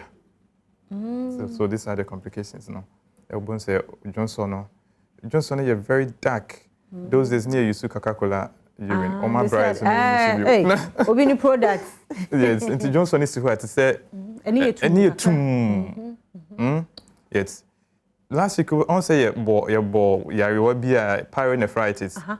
And also one of the kidney disease. Obi try Johnson be me phone and come the show. Johnson is or child or Johnson, no, they send me because the way I say, oh, the whole condition be there. First send me na yenka ho asem. Nti nipa ne de Johnson no send me. Esi ho atum. Afi o Johnson si ho a bon se ase no. Ade a Johnson no elukiti say de esi ho be na otwe. Na ase na a start that said ya can cement wo bowl na se. These are some of the signs nyoma wo be hu. Afi o Johnson bon pa. Yeah, say wo kidney stones won kwala ho a omo Johnson bon pa. Afi Johnson be cloudy. Urine ne color amber to set traffic lights. Johnson. That's if it's much concentrated. It's say amber. But say Johnson no stones kidneys mo Johnson cloudy. Say the wiumu. On say the wiumu. Nti hu signs and so we nyina na che say say utu anamo ment na ho mane me complicated mane nye stage bia yentimi enye ho bia de bia me ka say yarewa bia started from stage 1 and some even malaria has stage 3 stage 3 of malaria very emergency fatal that's why ekun kwala malaria timi kun so what I say until condition bia be start bia it starts from chronic, then it gets to acute, sudden. Until kidney problems, kidney diseases, it starts from stones. Most of the kidney conditions, once catch me say kidney stones be some time ago, 10 years ago, and a healthcare provider and I catch them say me no musio. Sister, if you say we develop kidney stones now, ensure intimate mano disintegrity. No.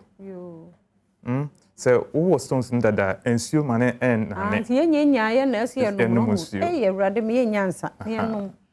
what I say, it is very important to say, you best start acquire sabia, you better try infoni, CT scans, you better try scans and kasa, you kidney status, you structures, you share the jumedia aid and the functions, Nina no, you better me amayenya.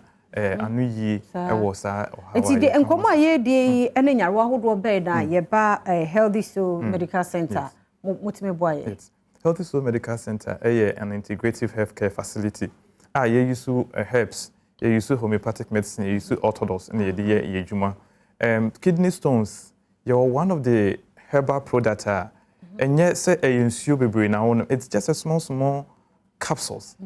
It's say oil, onoma, acha 3 weeks. Stones then be disintegrated. Okay. There were procedures oko baby omotimi ede machines yam stones no.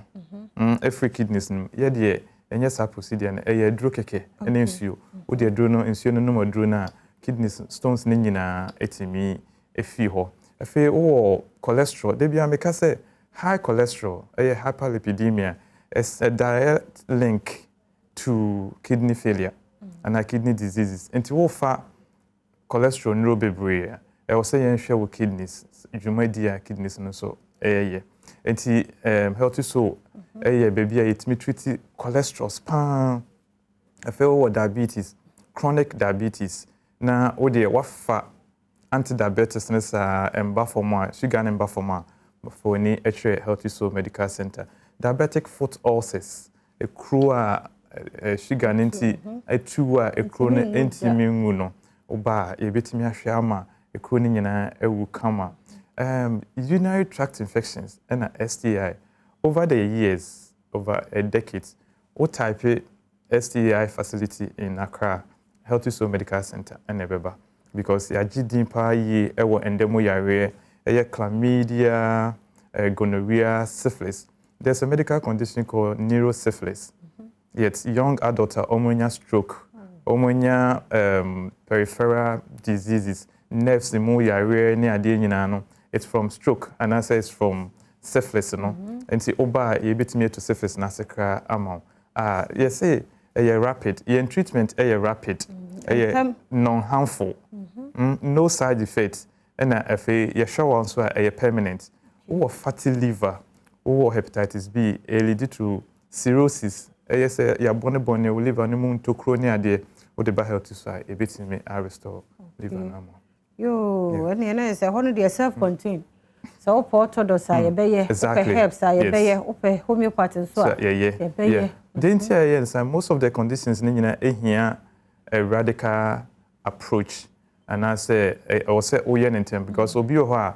waba bia ni HB 7.3 why so comatose why mbre ontimi di also man bibi to say iron sucrose now they raise blood and kakra na fe nipa nitimi jana na so and so now the herbal medications no amano because herbal medications no adwuma boko and adwuma so etu yare na senti no adwuma intentem part said there some of the enroni be so that's why we are able to combine these three disciplines now you dey raise a patient you dey jomo free or how we sir Christopher Nsuwa aka Bonzi Amenfi constituency chairman for Christopher Nsuwa aka Bonzi Amenfi constituency the near Brese chairman no obepre wo hopa nti delegates ne yesem ntoma no ontoa kozisa mbebre na on sesane emani ewa Amenfi ene miamini pay Prince Abuaje Sechi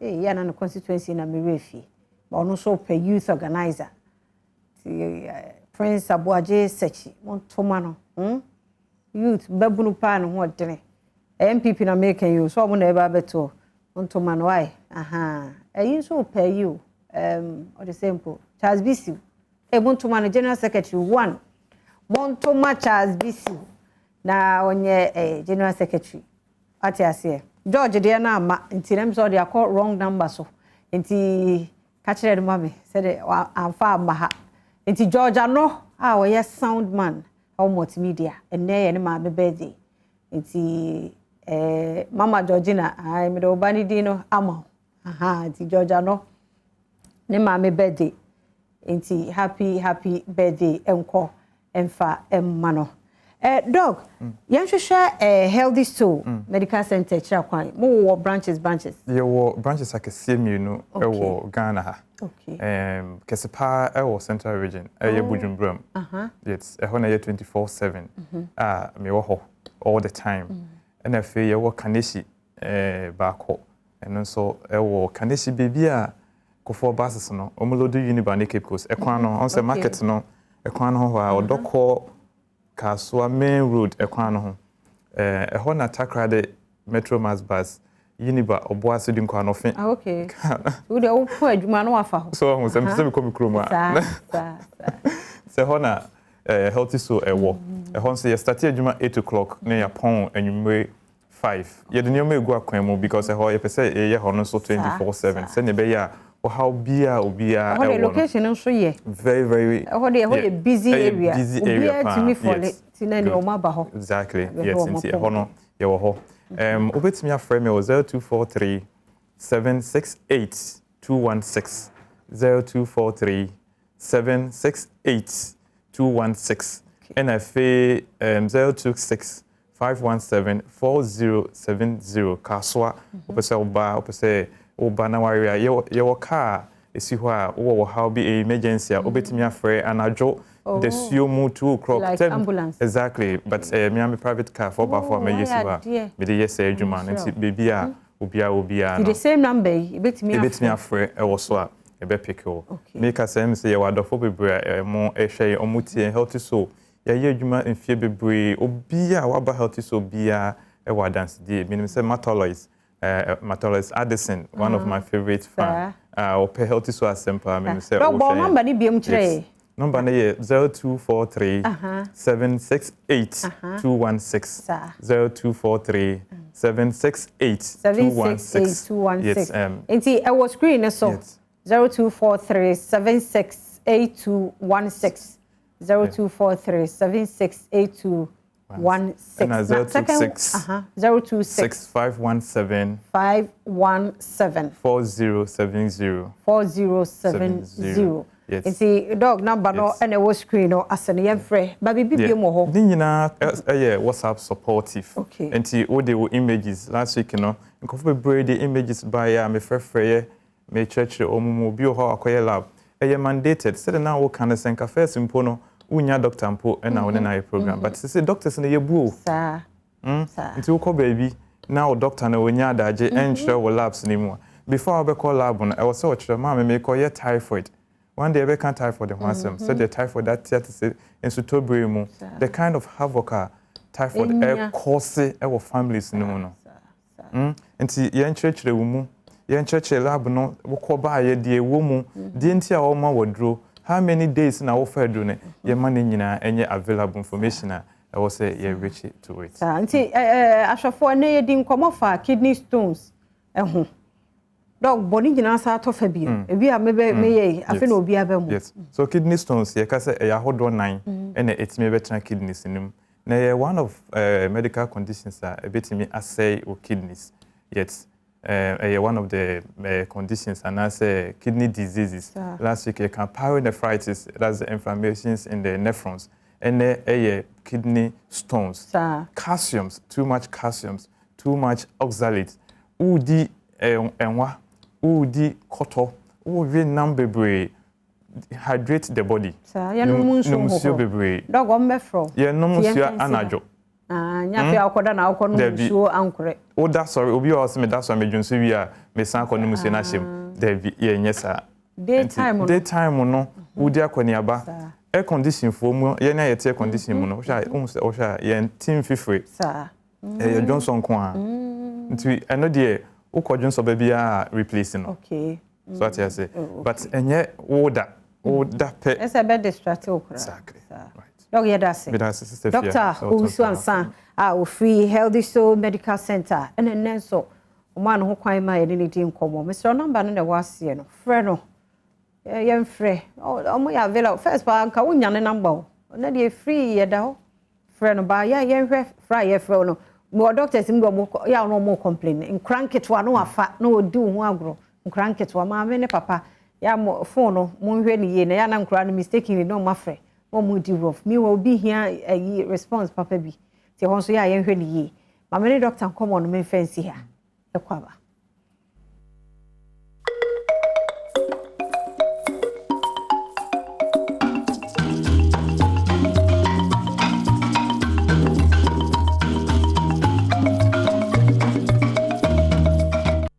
enkomodie na migusode e ma wo no na yɛda mo ase papa mo amowo Facebook a mo hwɛ na mede kan de asɛm yi eto hɔ ma mensansi so bie mo mamo na dwumadi asi etimi de brawo a ɛyɛ St Andrew Senior High School adaromenti ɛna mete adwam de brawo nti no yɛhwɛ na yɛma school courses bia no yɛkyerɛ bi ɛwɔ St Andrew Senior High School nti mo ani nya ɔtɔtɔ fa no kɔ hɔ na wabohu sɛ wonto sika nwui ɛna wo ba ne da akye nso ɛna wo sikio no nti yɛmfa yɛma no ɛnkɔ St Andrew Senior High School sanso ɛna DBS roofing sheet ɛno ana yɛde gu yɛdan so ɛno ana asɔre dan na yɛsie no yɛde egu so bibia wo hia nkyɛnse de agu wajapade bi so no DBS for de no na make come for de amawo na me kai ahwefo ne yɛtiefo sɛ denkyra hene nyame yɛ adomo a 24th to 30th na kyɛ nana yɛgya no kwan kra na si ebeja nana kwan na no da yenya photoseni ɛwɔ ha mo bekyerɛkyerɛ mu 100 years ni ɛna ohini bi asawu ɛwɔ denkyra nana no batena konya so nti nana no odi kan no owu ye no 100 years enie ansa na ofoforo nso afirimu en odefo bo mponsemene ye ne ho amamre ne amane ne agya ne kwan kra no ono betena so am so wie ye so wie SSO sese tinu swakra no watena so ye so watena so as 60 years obi fia wadi wasase so ena nana de tena akonya no so ena 2015 mu ho se me sure with the date ofiri mu ti o se ye amamre ene amane papa ne ye di jana na kwan na yate denkyra na no nana keka bebre bibia o mu free denkyra ase wo bebre o mu amamre ne amane nti nana to ye na wo se ye dan ne nyina bia di o se twene bi a ye nta mo ye born once ye se bebo ene e uti adom kase a anu ase ye de bi fefa mu mai o enti se wo pese utie wo hwe amamra ne amane ahodo denkyirafo wo a ene afidie no onye wrong move bia said Adom TV ye de ne nyina bebra mo se radio ena opese otie nso Adom FM 106.3 nti denkyirama ya mo wo akiri ne bencheye ebi adwuma ene ba bia wo nti wontime mafie oni problem ye hia ne se wo fidie no da Adom TV ana Adom FM ye opese wotie ne opese wo hwe ni nyina no ye de bebra mo ye bedi nkomo pa ya mamre ni nyina denkyirama mamre ni nyina no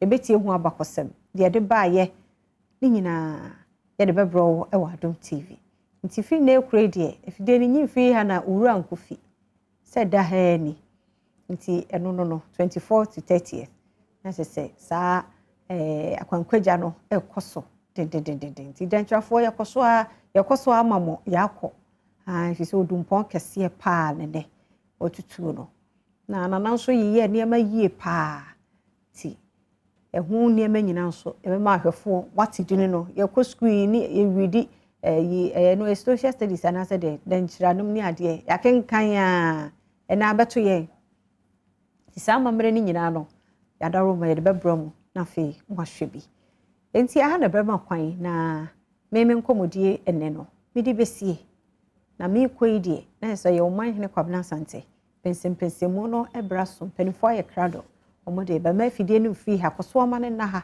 na Adom TV ye waze oye bibi apasa utie ne opasa wo hwe ni nyina no ye de bebro tie no no medi besi ha medi de afia amankwa tamaklo we ba kofia mpedu ene medarita Priscilla ene dache hene ene Sandra me do mase papa ebi ne jata ene Piero ene Paul ene Isaac omunyina ka team no ti me koyam pon pensempensemu no twaso de amount me sorry no man hene de ba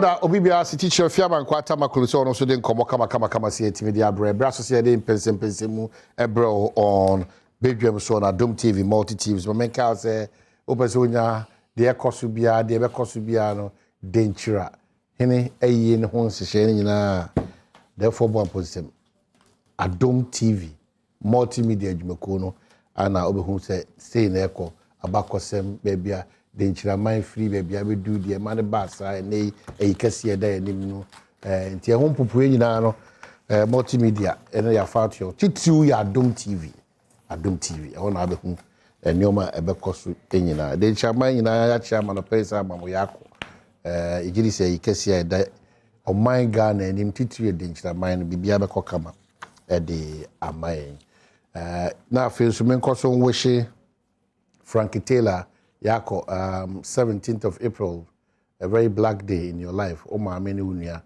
the same day unia no fiama no nia bebe show mame and now abeshia nkwashia and now already so radiator friend. So Frankie Taylor Fox FM shedding. I think that alone no is so terrible, terrific. But shedding Frankie Taylor baby I will be nafi Adofonso Amunimu no it's time to show love. Just be there for him because the moments are not easy, very tough moments. A mother and a brother at the same time. And yeah, a Jumake to Accra. Frankie Taylor, maybe I'll be on a shedding a radical home. Now, I have a pledge. May I have a proud Hafonian until we are funny now, Shemia. Maybe I'll be a cell share change to a cell share. Kukum so she sankori mem and I saw wo me hini so anan totroso you know afresi pa na say jedu baby a she bia no Kenya say 1 and 2 baby a obutu bia na totroso na what jiatum say oye afuni ti wow do din show me in this case me Kwabena Sante me Alexi Bom me Nana Billy me you know now the twatwa so sa me Yakubu Chipsa, me Alisco P, me Ohima Papa B. Luchua, me a Chinswa Hima, House of Chief President, Yamfo in a Papa B. You know, your capital goes. No, I shall boss over there. I have for saying also. I'm a UBA Mako Kama, I'm a the most important thing. Now for Ghana, so I be shareable. Now for the Ghana, she's saying and so. I mean, Carl say, before I say, better than in PC.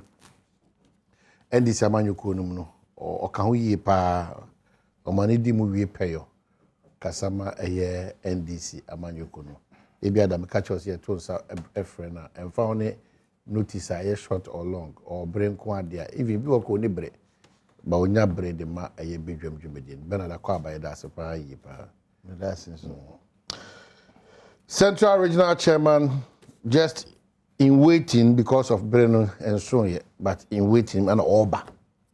Whilst he's waiting, the preparation is that Enchebia from the region as chairman. And the Central Regional Chairman incoming. And so I one say, Ira Benjamin, I can upper the channel in my shibby or Abakwaba. Yeah, good. NPC wo fa so chiao o se ohun se wa comment on ekwan hodo a o ye no nyina no on comment se o challenge bi so on fan to kasa video so manenti o fa dem ma Easter Sunday message we you know me ma direct message video so I try to come to the Nama wishing season greetings. So mean sent me. Over them my message. Yeah, the government is waiting page quite a bon. Or see now criticizing now. Otimifa. No one say this is for any dinner cheaper, you know. Your monitor serious pa. I don't know. I say Makoka fly over. I say that no can you very good sir. I say so can say a fly over. Yeah, and you're in touch. Into Oma yes will be Alhaji Abbas. Alhaji Abbas or highway. Yeah, Omane chire me mu tier 1, tier 2, tier we na want tier no. Omo tier o ni onko wa ana stretch no kwa no. Omo say check Alhaji say check ayi no. And stretch no e fly over. Me ni can we stretch. Mama na untia dey my man. There be omo no ni we for education we dey tier we are na. Me ma ko je ni dey na me be che Alhaji Abbas na chire me. So I say, "Enti watch no fly over, and watch no we but also interchange tamale there no enye flyover because interchange flyover and omo kire interchange na interchange ne ye Mr. Alaju Sha Sabre bi mi ti na ye wu a interchange ne ye o kire mama there's a big line, a thin line between an interchange and a flyover. But only a technical eye now, you always have that challenge. Yeah, a lot of if I'm a teenager who's an opera, I know what it's name, no. An opera and now, Mr. Teenager who an opera because my mom in church ended up. But I still stand by what I see. Oh no, you're saying, where's technically Obama Obiang will say, Adiana Okano, or Manu Yoka. Because this you, it's a body dino. Alaji Abbas is the technical person who is representing Ghana's interchange. Then the money in your flyover. Also, actually, now also say anyway, all the meaning I'm for about our church. Don't some review. If you're from the my friend, and she said, "Obi from Ben, I was a Udin and refuse right. Oh, refuse. And then you mean the guys on your from Bako did him there. It was a midget. Alaja Abbas on the moment church. You need when I remember had this morning. And you're large in Simon Yaba because he's a technical person. It's not make us or Simmons or can't and you fly over. Okay, like you are coming, Macayan. Oh, why are you not? Yeah, if I don't know, or grandson, I'm so and son buying by. Oh, yes, Alaji has been there. Oh no, supervisor. He was educating me on all the other rules. Circle, yes. Yeah. It's a large baby. Will be a good morning. There's an apple student back over there. An apple will be washed from taking. I'm fine. I'm a kind of baby who are about one thing, maybe. But you're the uncle anyway. What time? And watch you. Oh, watch it. But this is the only chief director of Ministry of Roads. From President Kufuor time up to this point. But no highways. No highways. I know could tell a lot of experience. To watch you one year. I mean, share. No offer. I mean, share large Abbas. Well, me and any. Almost all year, my power one bar. What do you want for the hands? I'm what I can. What you need, if he, why specific on way was if he, when never try or criticizing the part, you know, what monitor me as intended of Bonabas. Because I do my one more quarter. I know she. I crap him for the account. Aha, say no open. Also, Pesa and your man will draw attention. Then maybe you're hoping in Bagassa. Okay. The friend of friend on. Okay. Okay. Near Ninkom and I'm fly over the office because I fly over the nature of now, Tremor Hannah. The Sapan was so then. Me, Mumna, me and Pemania, a good student. Into Alaja Abbas, operations on the Beba. Oh, fast, I know what's an SC form. Precope. And now, Bessan, for baby. Obama, man, and now money. I was raw. And I form.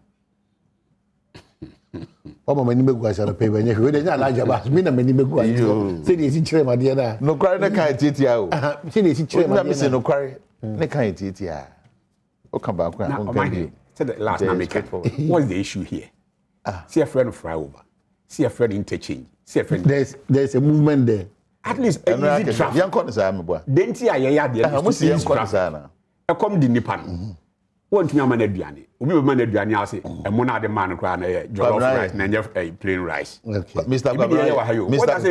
Kwabraye to say ni friend na yesu sana ye was say o ye hwan o ye be o ye na mi hu ade na da mi hu ade o fam de sana do hu ne na traffic e watermale ho so say flyover ni abeyo say ntechi ni abeyo say underground ya de bi o say de yo na traffic na is ni o kan problem resolved ni o kan edi keke da bi bi obi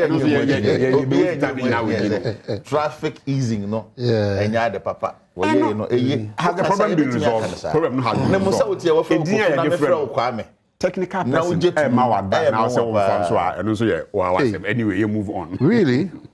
I see. Okay, so Mahama leading NDC in 2024 will boost breaking the 8th agenda.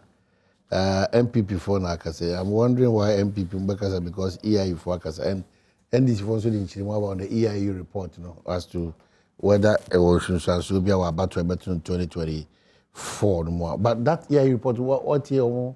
This one kind, or why? Oh, Matia Kakra. Yeah. Why not? So this year there be na yesuade. It say credible institutions are not there or my dream or my own research beyond the my dream about to be. I mean, also that including on the part of NDC only if they take away Mahama. Well, my head can make sure you tier for me. I have phone now. Now, if we better see, I said now okay, Maza.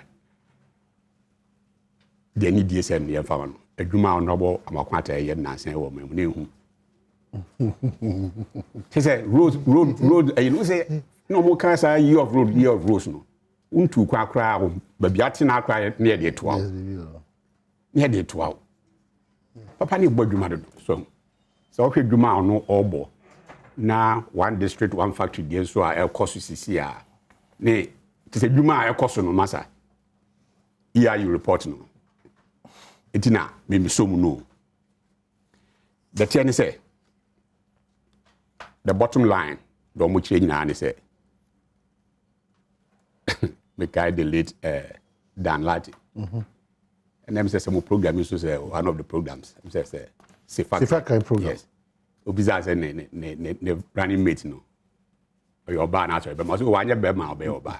Ghana had the fact and say obi anim say MPP and win here NDC be win. It to say one of this no e be win no there. Normal. So mo ka say bia CPP and now say PNC for being a baby in the next guy a beto adwendwen kese. But to say one of these two parties in the beginning, normal. The details of the car and I see I say, what they call NDC side. I say yes, NDC bet me a winning. But this say, and yet John Mahama believe the say Mahama lead NDC in Kwadia, to me winning. To me, my understanding is Mahama there, just say, wabon and yet. And in fact, it's supported by the facts council. Over Ghana, we President Lawrence Tam and about to be a home. If we President Kufuor Tam one day back, President would lose election. Heavy in terms of numbers, Kasiapa, President Mahama. The first defeat to Nanado, he lost margin over 1 million. BC Ghana. Second one, improvement kakra bebu 500,000 plus. And also a BC that. This year league bin anka presidential candidates abai no. Ye prepare more man ka Mahama nari. All that actually say Ghana for ehuni sanu nyuma. So and I rejecting completely. Say oh dear, one can't grow no kra. It is a and I say okay. We a player within the industry, no. Now heard the course in so be dear dance say NDC for President Mahama on Besai at the Naba. Salvation in Kwajan that say yes, but Kobabu Ma. I say yes, in Kwajan there. Yabamu Biao. Nemum, a crab could be home as soon as to me fa. Answer no idea. What to me, and as I'm Kwajan. Ubia Bakwajan who I just on Nam Jesus. Even after this for you. Almost if he say Jesus super so dear. Almost 5 years. On 5 years so dear say. A Janin chance with the on your day. Unko. Because only other person be on his own between now besides Mahama. Meanwhile, Mahama sooner a dance ya me who say a crown was now confessed with dear and yeduma. And yeduma. It's I don't know a done deal. And now almost the Oba MPP so. Kakao si esue film ni se. Ose mo so enioma ABC na ekon ditiam. 1 infrastructure is some I mean ahochire a amanfo air company CCA any amanfo perception of corruption. Again, maka Bible time no. Tamana akwani friends impo so onam kwa so a wakwa di boni no na akam kakrai ana wo Sunday school so ja so manko Sunday school na o ja so ko me active church member onam kwa so ko Damascus na so you know $10 bibi born hwe no na ko say yesu achitafo no so but tema ayi no be twa no hwe fom o se menye dan no manyankwa yesi ampa so ye those abc no o ye den obedane paul e ma hwe bible mu kura mu nsempa na do na no ono chroye and he became victorious it be na 20 people for no so no you say hey yenye dan ni nyankwa per the EIU reports no amount for concerns amount for complaints day 1 2 3 issues fortunately for us no report we no so no anko ba in maybe 2023 and I say early 2024 baby we are still in 2022 we have at least 2 years more to the elections. It is a question also business and yenye dan ni nyankwa. Infrastructure sema omo mentioning and na pace a aircon ye betumi increase na empo de ya ye no see you throw light on it massa see you throw light on infrastructural development under MPP ya ye no amafo be say eh sankrofo yi o maso candle e no mo de ahye ayi na ase nti ebraso say ye be yi candle na free table na se ne dia ba besi soro last me say wa akwa odi hu dance here kwesa ayi actors yes almost school year fantastic building yes ukumasi fantastic wa gutwe mo ho mo anaka odi hu dance bia fantastic building so na ukoba bia across the country no ubehu yensa na oduma enu na mebo minu amakwata abaso so anope no masa the road networks no the way air code nyamia yaduma e-levy go through na at least contractors yenya bibi kakra fi ho na be boama contractors won hare wo kakra you know the results o man na abandon size na they nyina no a lot of them will go back to size in other words road networks no ebe koso education infrastructure akoso one district one factory and in the effect human bebre na fi na bibie no foforo into omo nyina no omo products no eba market no not only na create direct employment for ma enya adwuma ho no but omo products so ba market no indirect jobs are create. In any case here we are with an economy try say best pajan from COVID era ye nyina ye nim e bra COVID e ba no asema o mampanyi na nkasa de tubia say yes ye nim hwe kra na ye nim say economy aside ye betumi ayede a bringing it back but say nipa de ohwe ne kwa ye ntumi bringing them back to life therefore the be bia to save the life of Ghana for ye ntu sa na mo if it means say or besia na o say kokoje whatever we have to do to save the lives of Ghanaians no or say to sa na mo ampa anso no per the records okay the way a COVID ne amabi edi ni the way ni edi ya na say we nyame free home a oni edi ni ya to say ban so born more dey pa in terms of amanfo a enya yare bi in terms of oma e film we say nipa ba ku bia film a e ya de na so aban born more dey it now say if we go through all this is na say impose economy na say now post COVID era no and amon ben ye die bu form a and amon ben na ye bi tutu a betumi ama ye economy no asa fa de ntuma prefra and am so do wani kire a rosa enioma koso do wani kire health sa one agenda 111 year kosi last meeting say wo ka say onya sure say mu 10 or 20 kure betumi awi well wadwe no na trubi obi so tie apampa mu ana or shell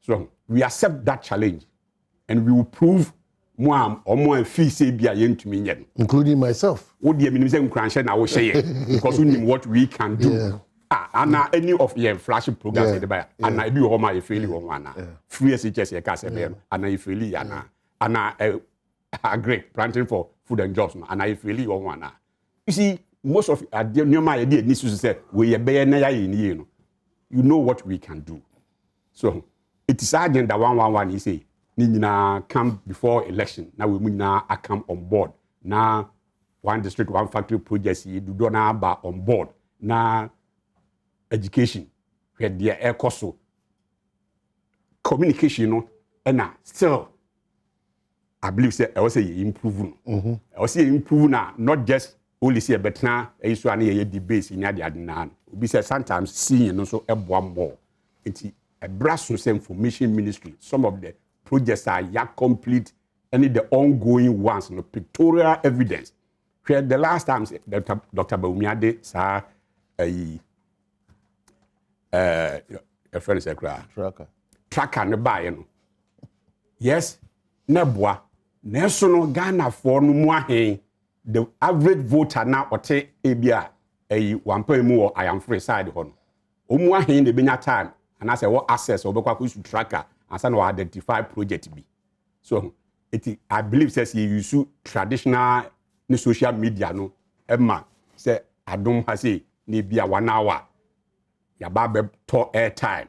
Na say education infrastructure hon na ye sure na ye show the following day 1 hour ni na no baby a project akoso ni na ya demonstrate a show or TV so ye kan ho asem say the following day roads ho asem ne be ye year say water ho asem a you know a lot of things akoso a amount for you know e bi hu only there e warm potem na but beyond the warm potem e bi so akoso other places are people should get to know all these things and I believe say you show what we have done, what we keep doing as far as infrastructure issues are concerned. Now economy is Obianim say I started air picking kakra within the next 2 years. Be able to the economy no I could do. Now perception on corruption no you too anamoa. Yes, sir. Office of the Special Prosecutor, Brasso on double up. That you know, both sides. Whom I believe say ball be a first half. We asanya both second half. But if periodically, say the part of MPP ni, so NDC ni, now ya DBA, tia or mana, you know, it should be taken on.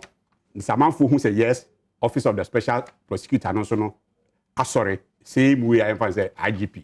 Sorry, I will be able to do the discipline kakra, abba system. And I believe say Office of the Special Prosecutor, no, so no, pejan who ye, best send the signal be out there to amount for say, hey. And pampan aben asori wo your friends say ketase so and when we seek to others we try to resolve these issues no yeah 1 or 2 bills you can I believe say we need 2024. Okay, so what it means that EI report to is so good for both political parties. Oh yes to me yes. Okay, so Enim Masamu Achibim what we see will report with all the seriousness and as we say one of those things that we will be a num kikana sebe no beto be a go no kikana nsem ni bia yo me da se ma me fa kwanya so na minchi ahwefo na minchi a won so ne na bo aye minchi a of amakwata ampa em say adwumedi a na go fa do che ne sa no oguso nti ebobo of abaso yenya isenka at least no query BB on query DB sign AGB betimi aba one communication on the better abonting no if your president number obeka kire number of kilometers awon aye what the total finance minister dey obeka ho about 6,000 plus I'm paying 10,800 plus and honorable minister so around makwata so they I think 4,000 something the better abonting ye money ahen ye mfa ye belimit ni afa honorable minister didn't because Ministry of Roads and Highways and so they report be better abonting na collaborate with na minister and the better abonting you know no man penyen kan ni finance minister kan dem say ye be boagu akwanya de Ghana ye de ka kwan bebre ho ye de kan bobi so fi manfe kopem kufurudua yasem kese minim se ofa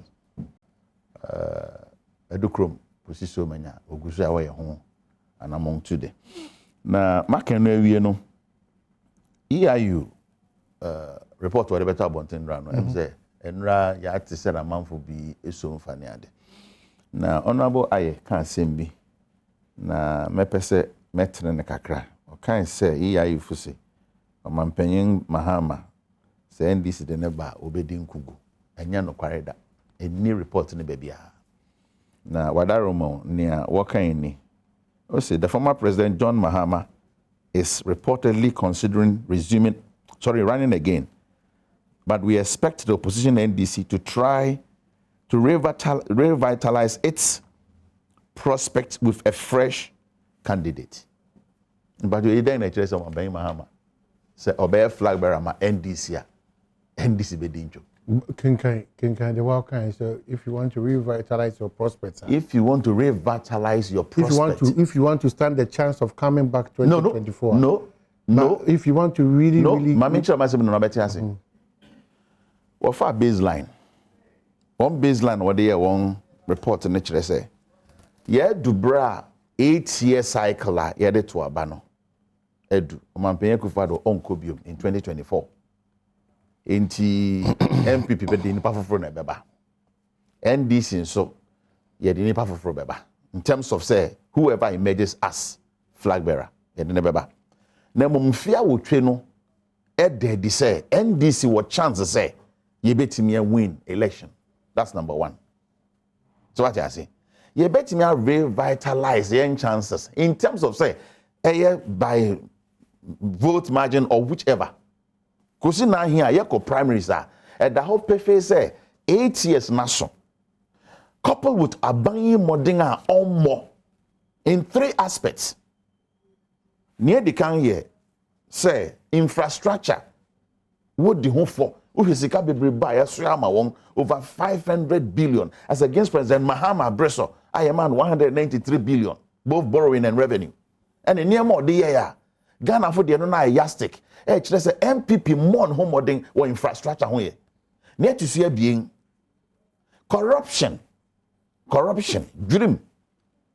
Near my be break also now me yatibi abuse of office say yampa so Mampenye Kufado Emma national security for STG state sponsoring theft and a burglary. Eko boom ame our friend Sewa Bruni ne hotel so ko hwe den wo so ko hwe den wo ho a sa na many nyina ya abuse of office sabi o mampanyin so beka ko fanen kanchima e dem fo bia ho oberema bia dodo na aye na mom ne how ye wo ho ye say 1 abuse of office 2 human right abuse and I said Ketashane prebia akoso sikabia wode sumo obi so mfa nkwa ankwa kodu sa broni sem sana men nyina ehia eno ntina nra na me support minority say what we hear was steady report no nkomodi no edu baby a ebetu wana mom because baby wo ho a etia Ghana mra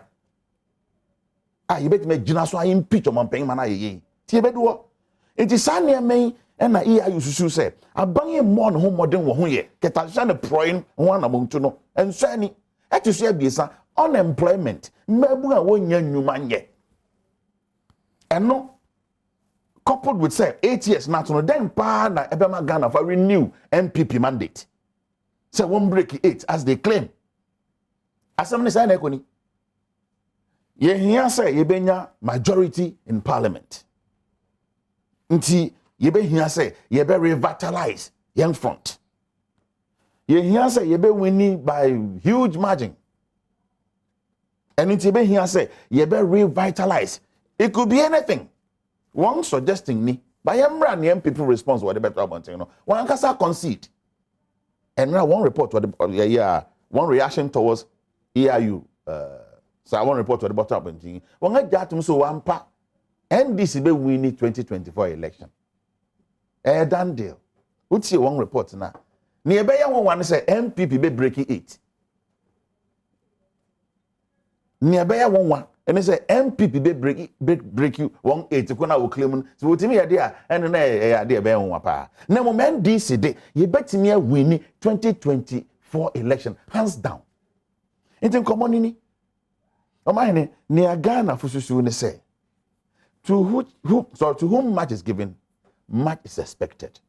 Yanto abama Omampenye Kufado so me from government sebi na wo making we asa man so sebi asem ko kekekwa na mu be to abama no say o solve problem bi sa leadership no na ne yehwehwe so wo ba challenge o man no as compared to President Mahama Bresso dum so buy na one any attempt say obebele mu ne predecessors oyi no wanye Name or accept it, say, my accept challenge, you know.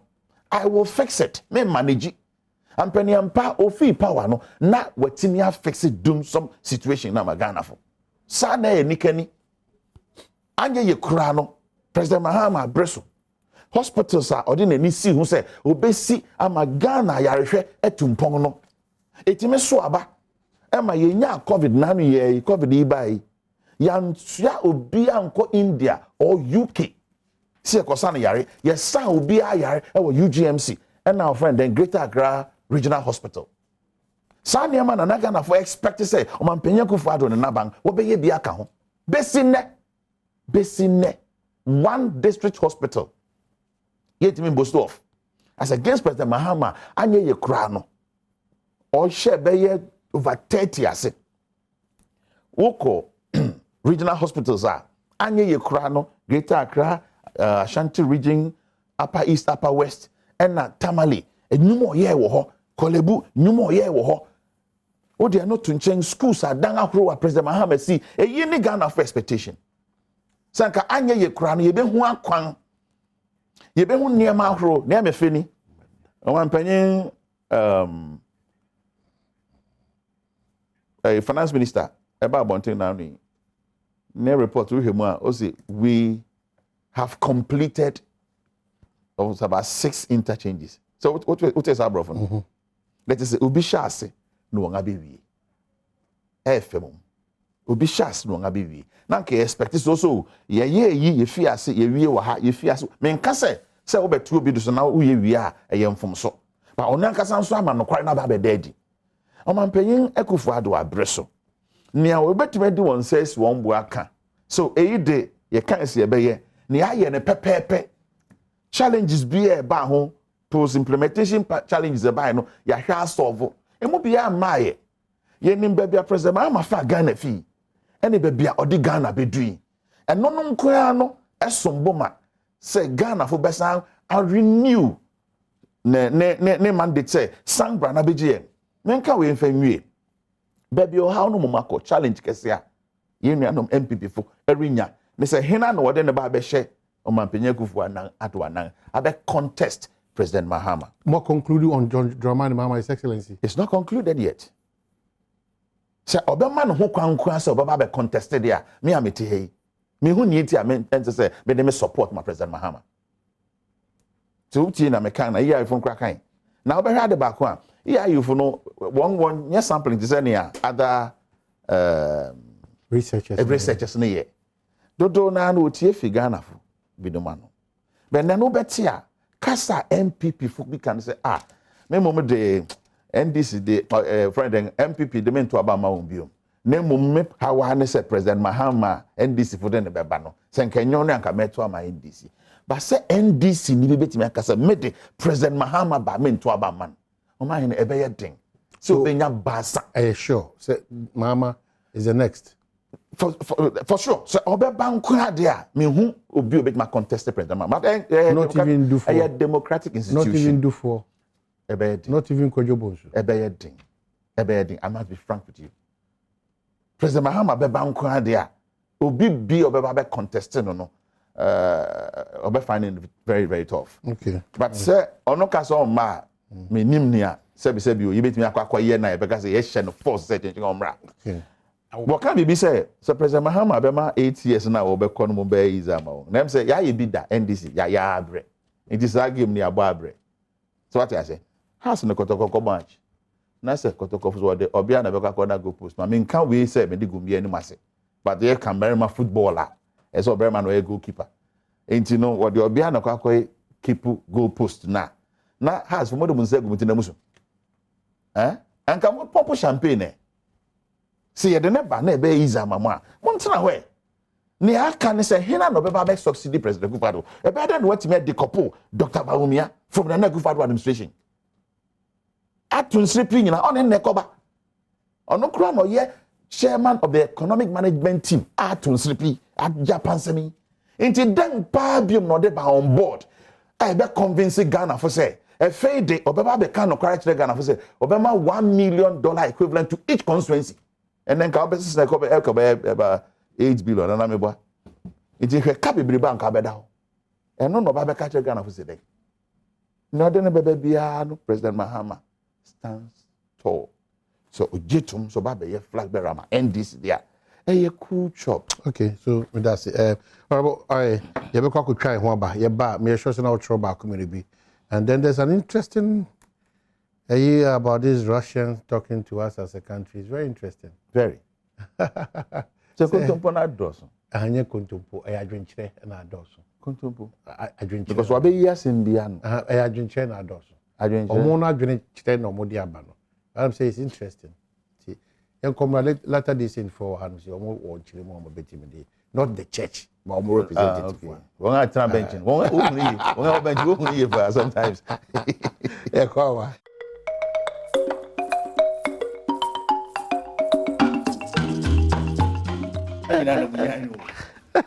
Well, that's our back. And I was a lot of your text messages.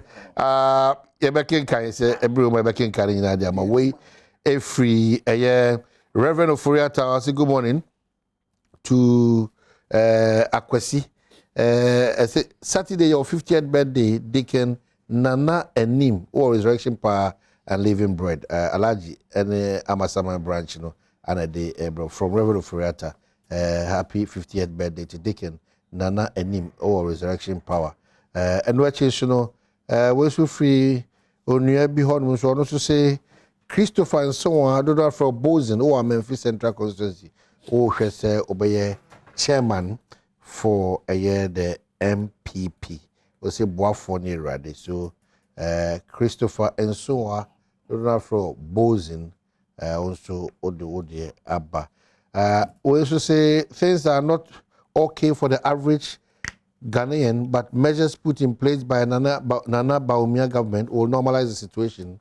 Regards to Dr. Kwame Free, MPP National Organizer Hopeful, Vincent Persia die, and also Eddie Wilfrey Sefri also Eddie Yaba. Quickly, you know, enough, you may wrap up on so interested a year American was in. I didn't appreciate that was not the exact statement. If you want to revitalize, it has nothing to do with shifting away. Not at all. They said you're not over ending now or the end. Also, no be kobobo. Now, also, said you're more bad now than you post more. Do you worry about it? Then the goals that you are scoring exactly. Apart from say, we mentioned that to the extent say a part of the report. They want to deny it. That's their cup of tea. Read it. Fine. I'm saying them no but now me interest. And they say yeah MP before no so. Then I report they can fire. Exactly. Those things now mentioned now we have to address. Fortunately for us, we have about 2 years to address them. And once these things are addressed, now you know so we live in self-denial. So they won't address it. Now Ghana for decide. Infrastructure yeah but now was who they did. Or my mention 3-4 none and was happy. So, I hear me they say abandon to war radio so. People vote based on what they see. Any said your massive team within area ne any daswa omunya. So 2 times I had to obey now. Tell my motor so no no door ya infrastructure we ha amount for those areas did not see them. For which reason they voted against you, margin over 1 million plus. Second time, I'm making reference to that same. Na move see ase na. What is no more data infrastructure no ye hu ba bia roads na titia passam na do then candidate ekoka mo se na wada. And pampa the people within those areas did not see the roads na mo can. For which reason no vote against them. 2 times no vote against you. And now that tia na infrastructure kroya na o kan wasema. Some for no here rules come areas na ye more unemployed graduates na ya more adwuma next na na otifie ya ma na adwuma and all this year obi man na ontumi tua ne ma fees ma ende ne ba ne ko fees omko school free no o mo ankasa da beto aba no eti wo do no be do nwere ha mo a I don't care again. For example I say interpretation bi a odema finance minister can say we have completed. To say we have completed a job, no, or my budget statement budget for the year, statement. No a day. We have completed something. Yeah. That means I'm starting here. Any budget. 5 years into your administration. Definitely, you can complete some of the things. They did not. No, I'm saying definitely. There's absolutely nothing wrong. But I can. If you come and say the finance minister, for him to have said, no problem. But that even shows that you papa why that is impono. Addition to unlike abundant projects are mobile for that. Minim hwekwa na kra Kumasi road. Abo chippings and ebu kwa efu nwura. Oma no so kan. Na chippings na kra Kumasi road. Ayo ka chippings.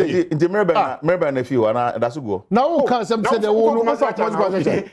Me bisa. Open nya o kan so say na wo fa Kumasi. Nti when who say President Mills Abeoso oye ne family President Mahama Abeoso oye ne family. Yes, sakwan no mo ye de wo ho. When who nyina? President Kufuor by how many years? When would they cost? Then I'm saying you say me ni what you need because the people who use the maybe I can say now anwe team when would they cost? Then I go say oh so tia o ka Kufuor bi asem no person obi afa no then I go so ho say ya. Are you telling me say Abraham say na Dem ye tell us. Me fa opant na me ka. Me dey say me be na abunugu no. President Mahama ye ansa na ofie ko aso. Hey. O dey yate. Now unam futurukam za. So now unam futurukam na. These are the stories that they tell them. Me nam pa no so brebia. Mane gaza ba unyo. Ede ba unyo pe gaza. So dey o time mem say ede ba unyo pe gaza. Mo so nchi ansam na say. Dey nchi da. Dey bi adie bia asisi ka no. Ko pepe. Say na mo say oye na famode. President Mills Abeoso oye na famode. O be ka say o kan sa say me in reaction to Sikabia no so dey for primaries. Emani don't worry. Una ko bi say menya da say impon we have completed. Yes, we have completed. No, so I say more projects not yet twice. I say more. Say na member reference of President Kufuor projects are one twice. President Kufuor project. President affordable housing. Kumasi ne a tema. From President Kufuor time. Fine. The people who live in those areas, no. People who live in those areas, this is Kumasi. Some we are modernizing the way. So. Offer the only day offer say ya friend no offer duba oye no amakwata abebo na baso no gina say o time na aye that route na amafo apply that route no. These are the people who are going to vote. Dum so ya oti ama na no den dum so President Mahama me da dum so mu for say 4 good years ni 10 na no unim the cost to the nation o gina say ona o solve hwe wow chairman. Chairman of Osuampofo. And what's the then? On no Sunday bros is here now. Of course. Mahama would have ended doom so if NDC had. Look at the statement. If you now went to me and of Ghana Web for reporting, what do you also know about doom so no? What I know is that Dr. Kwabena President Donko, meaning the Energy Committee, he had to go because he could not deliver. I don't know. He had to go. Me kata many. Masama statement that wow chairman. Kasaba Bontin said President Mahama deserves no credit for solving the evidence. You deserve no credit for solving doom so. No. Me say Adam dia chewi. Me bo aka che me. Ofusuampofo na kasa wa. So ono ad me say Mahama retena so ye ya bia go betumi. Enti mo by den na mo ya fa doom so na mani jai. Mo ye den. Oh. Kana Ghana fu nyina nti. Ghana fu nyina nti den na mo ye so nyansa mo ye den ko. Nti nyansa na mo de ne na. Nyansa enko na adwene ko. Adwene dia bam ni say the issues no were finance. The issues no were finance. President Kufuor, for example. President Kufuor time. Please. Energy minister make sure the difference between adwene nyansa and American. President Kufuor time. When say oba na just by changing onion bulbs no. We say onion bulbs na na we say that no consume power by or chiche be free ma for nyina. Change onion bulbs no to energy saving bulbs no ko ano. E save o man 126 megawatts of power. The cost of the new bulbs are supply ma or man so ka say o dey be new planter came to me you 10% cra. So difference between adwene nyansa. It is a wonim we mu nyina ho nimdie na akotena ka say President Kufuor ba na bia because when see say impose enka when see another plant bia kwa it means say onfa bibia enka energy ayi no ho a. Now you don't know what you're talking about. 126 megawatts just by changing from the use of onion bulbs to energy saving bulbs. So, the bottom line, me say me de say also ti ha wodi etinye say Kumasi road your mabanda ni ya see debi ente sa abato no du ho ma o ma fa sa akwan so no o mo be hwe sa akwan ho no ma ato aba ba minim so the kan na o kan ti o say BS set records o say minister bie kwan ba ko bi atum ho no record me say na say o fa ho che me sure so fa ho che me say last weekend bi am ko fa me ko Kumasi am fa wa either after Suhum or so no before Suhum and after Suhum that's the point me draw attention nti baby wo hipu adwene go ene wo ye no ho asem ye kan o si ya ka ye kan ho asem say na dey finish ho what can was my aye grant you kra we dey by na make sure we say kwan no so kufa na room o ya buru kwan say na person you set records exactly it am say boa me because baby na abu ni go utie baby na ona kwan no so na bo bi go ho na bo bi go ho coach abo a edi be go ho president Kufuor time me boa Ode abo be nego president abo na wo kan na sumo che you na he na odi go president Kufuor time president Kufuor time na president Kufuor time na Cape Coast na uko president Kufuor time on na Cape Coast na uko on fa Kumasi president Kufuor ya oni bra on Cape Coast no dualize oni bra uko fi ya ho na fa atamel sa pension abo ne exactly David no abo ne su then na okay ya Accra Kumasi road no o ma he ma nka ma sem na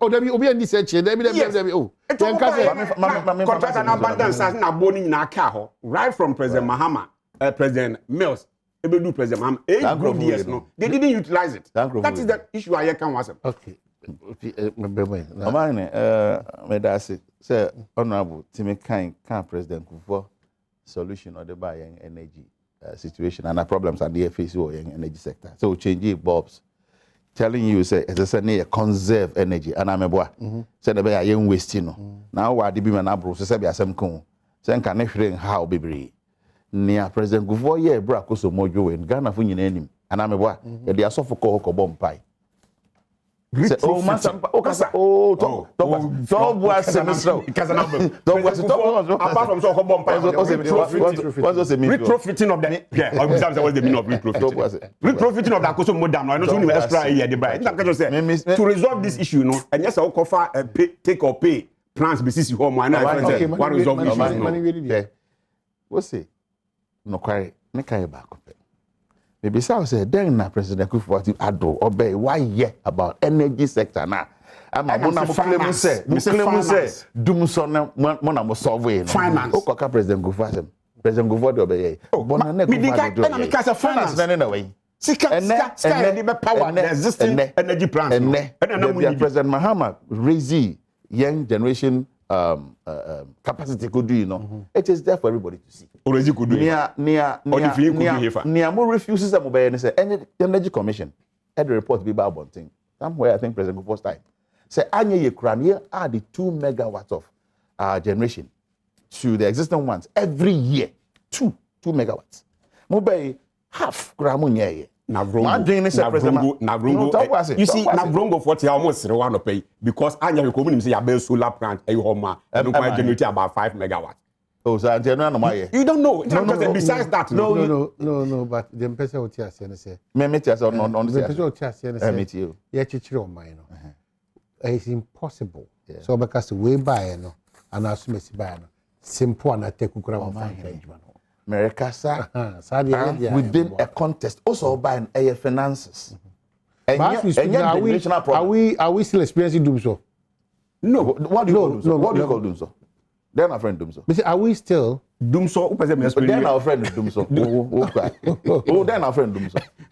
Can you wear doom? And I saw Ejai. Ibusao. Now also when some mean you Ghana. No, mini problem. It's me Ibusao. Upi Samia doom so last week. Ubisa Ghana for Brian Ubia Becatro. Oh, I mean, Becatro, you do can you imagine? Can you imagine? What Freddy do or system open can you ready to pay more? That was my career. But what the president said, but what the president said was not wrong. We need to pay realistic prices for our tariffs. And yet, no, Mahamaka, you will do Kanya, Namama, Pekania, you must open Kanya, Brabitia more. And Mama for this to move for him say the whole of 2016, you are not doing so. My MPP for the year campaign say, yeah, Baba to abaninti, Nejina so, yet to abandon we are doing. No quarry, no can no quarry, Muri, Musia no quarry kakra. Mama man on some Ghana, so ya to Obama say, Fagana koyenim. And policy into the future. And the so I say, ni abesen kono, ne nansasem, and now that's now trigger for the President Mahama face challenge, you know, a solve it. What's holding in a way? What's holding in a way? And Petro Boko Hanekosro. And ne dollar, baby, yes, you know, unemployment, qua, they are not a big woman. And I'm teacher for we are teacher for no we are 3 years and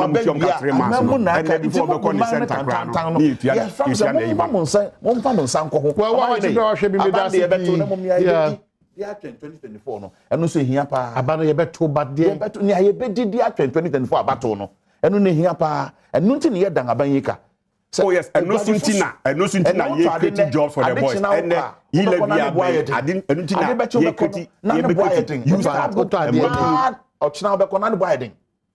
From mountains on Bisa. Juma Kosuni, Sabanon said ni a memuno. It's not yes, COVID era, thank you so much.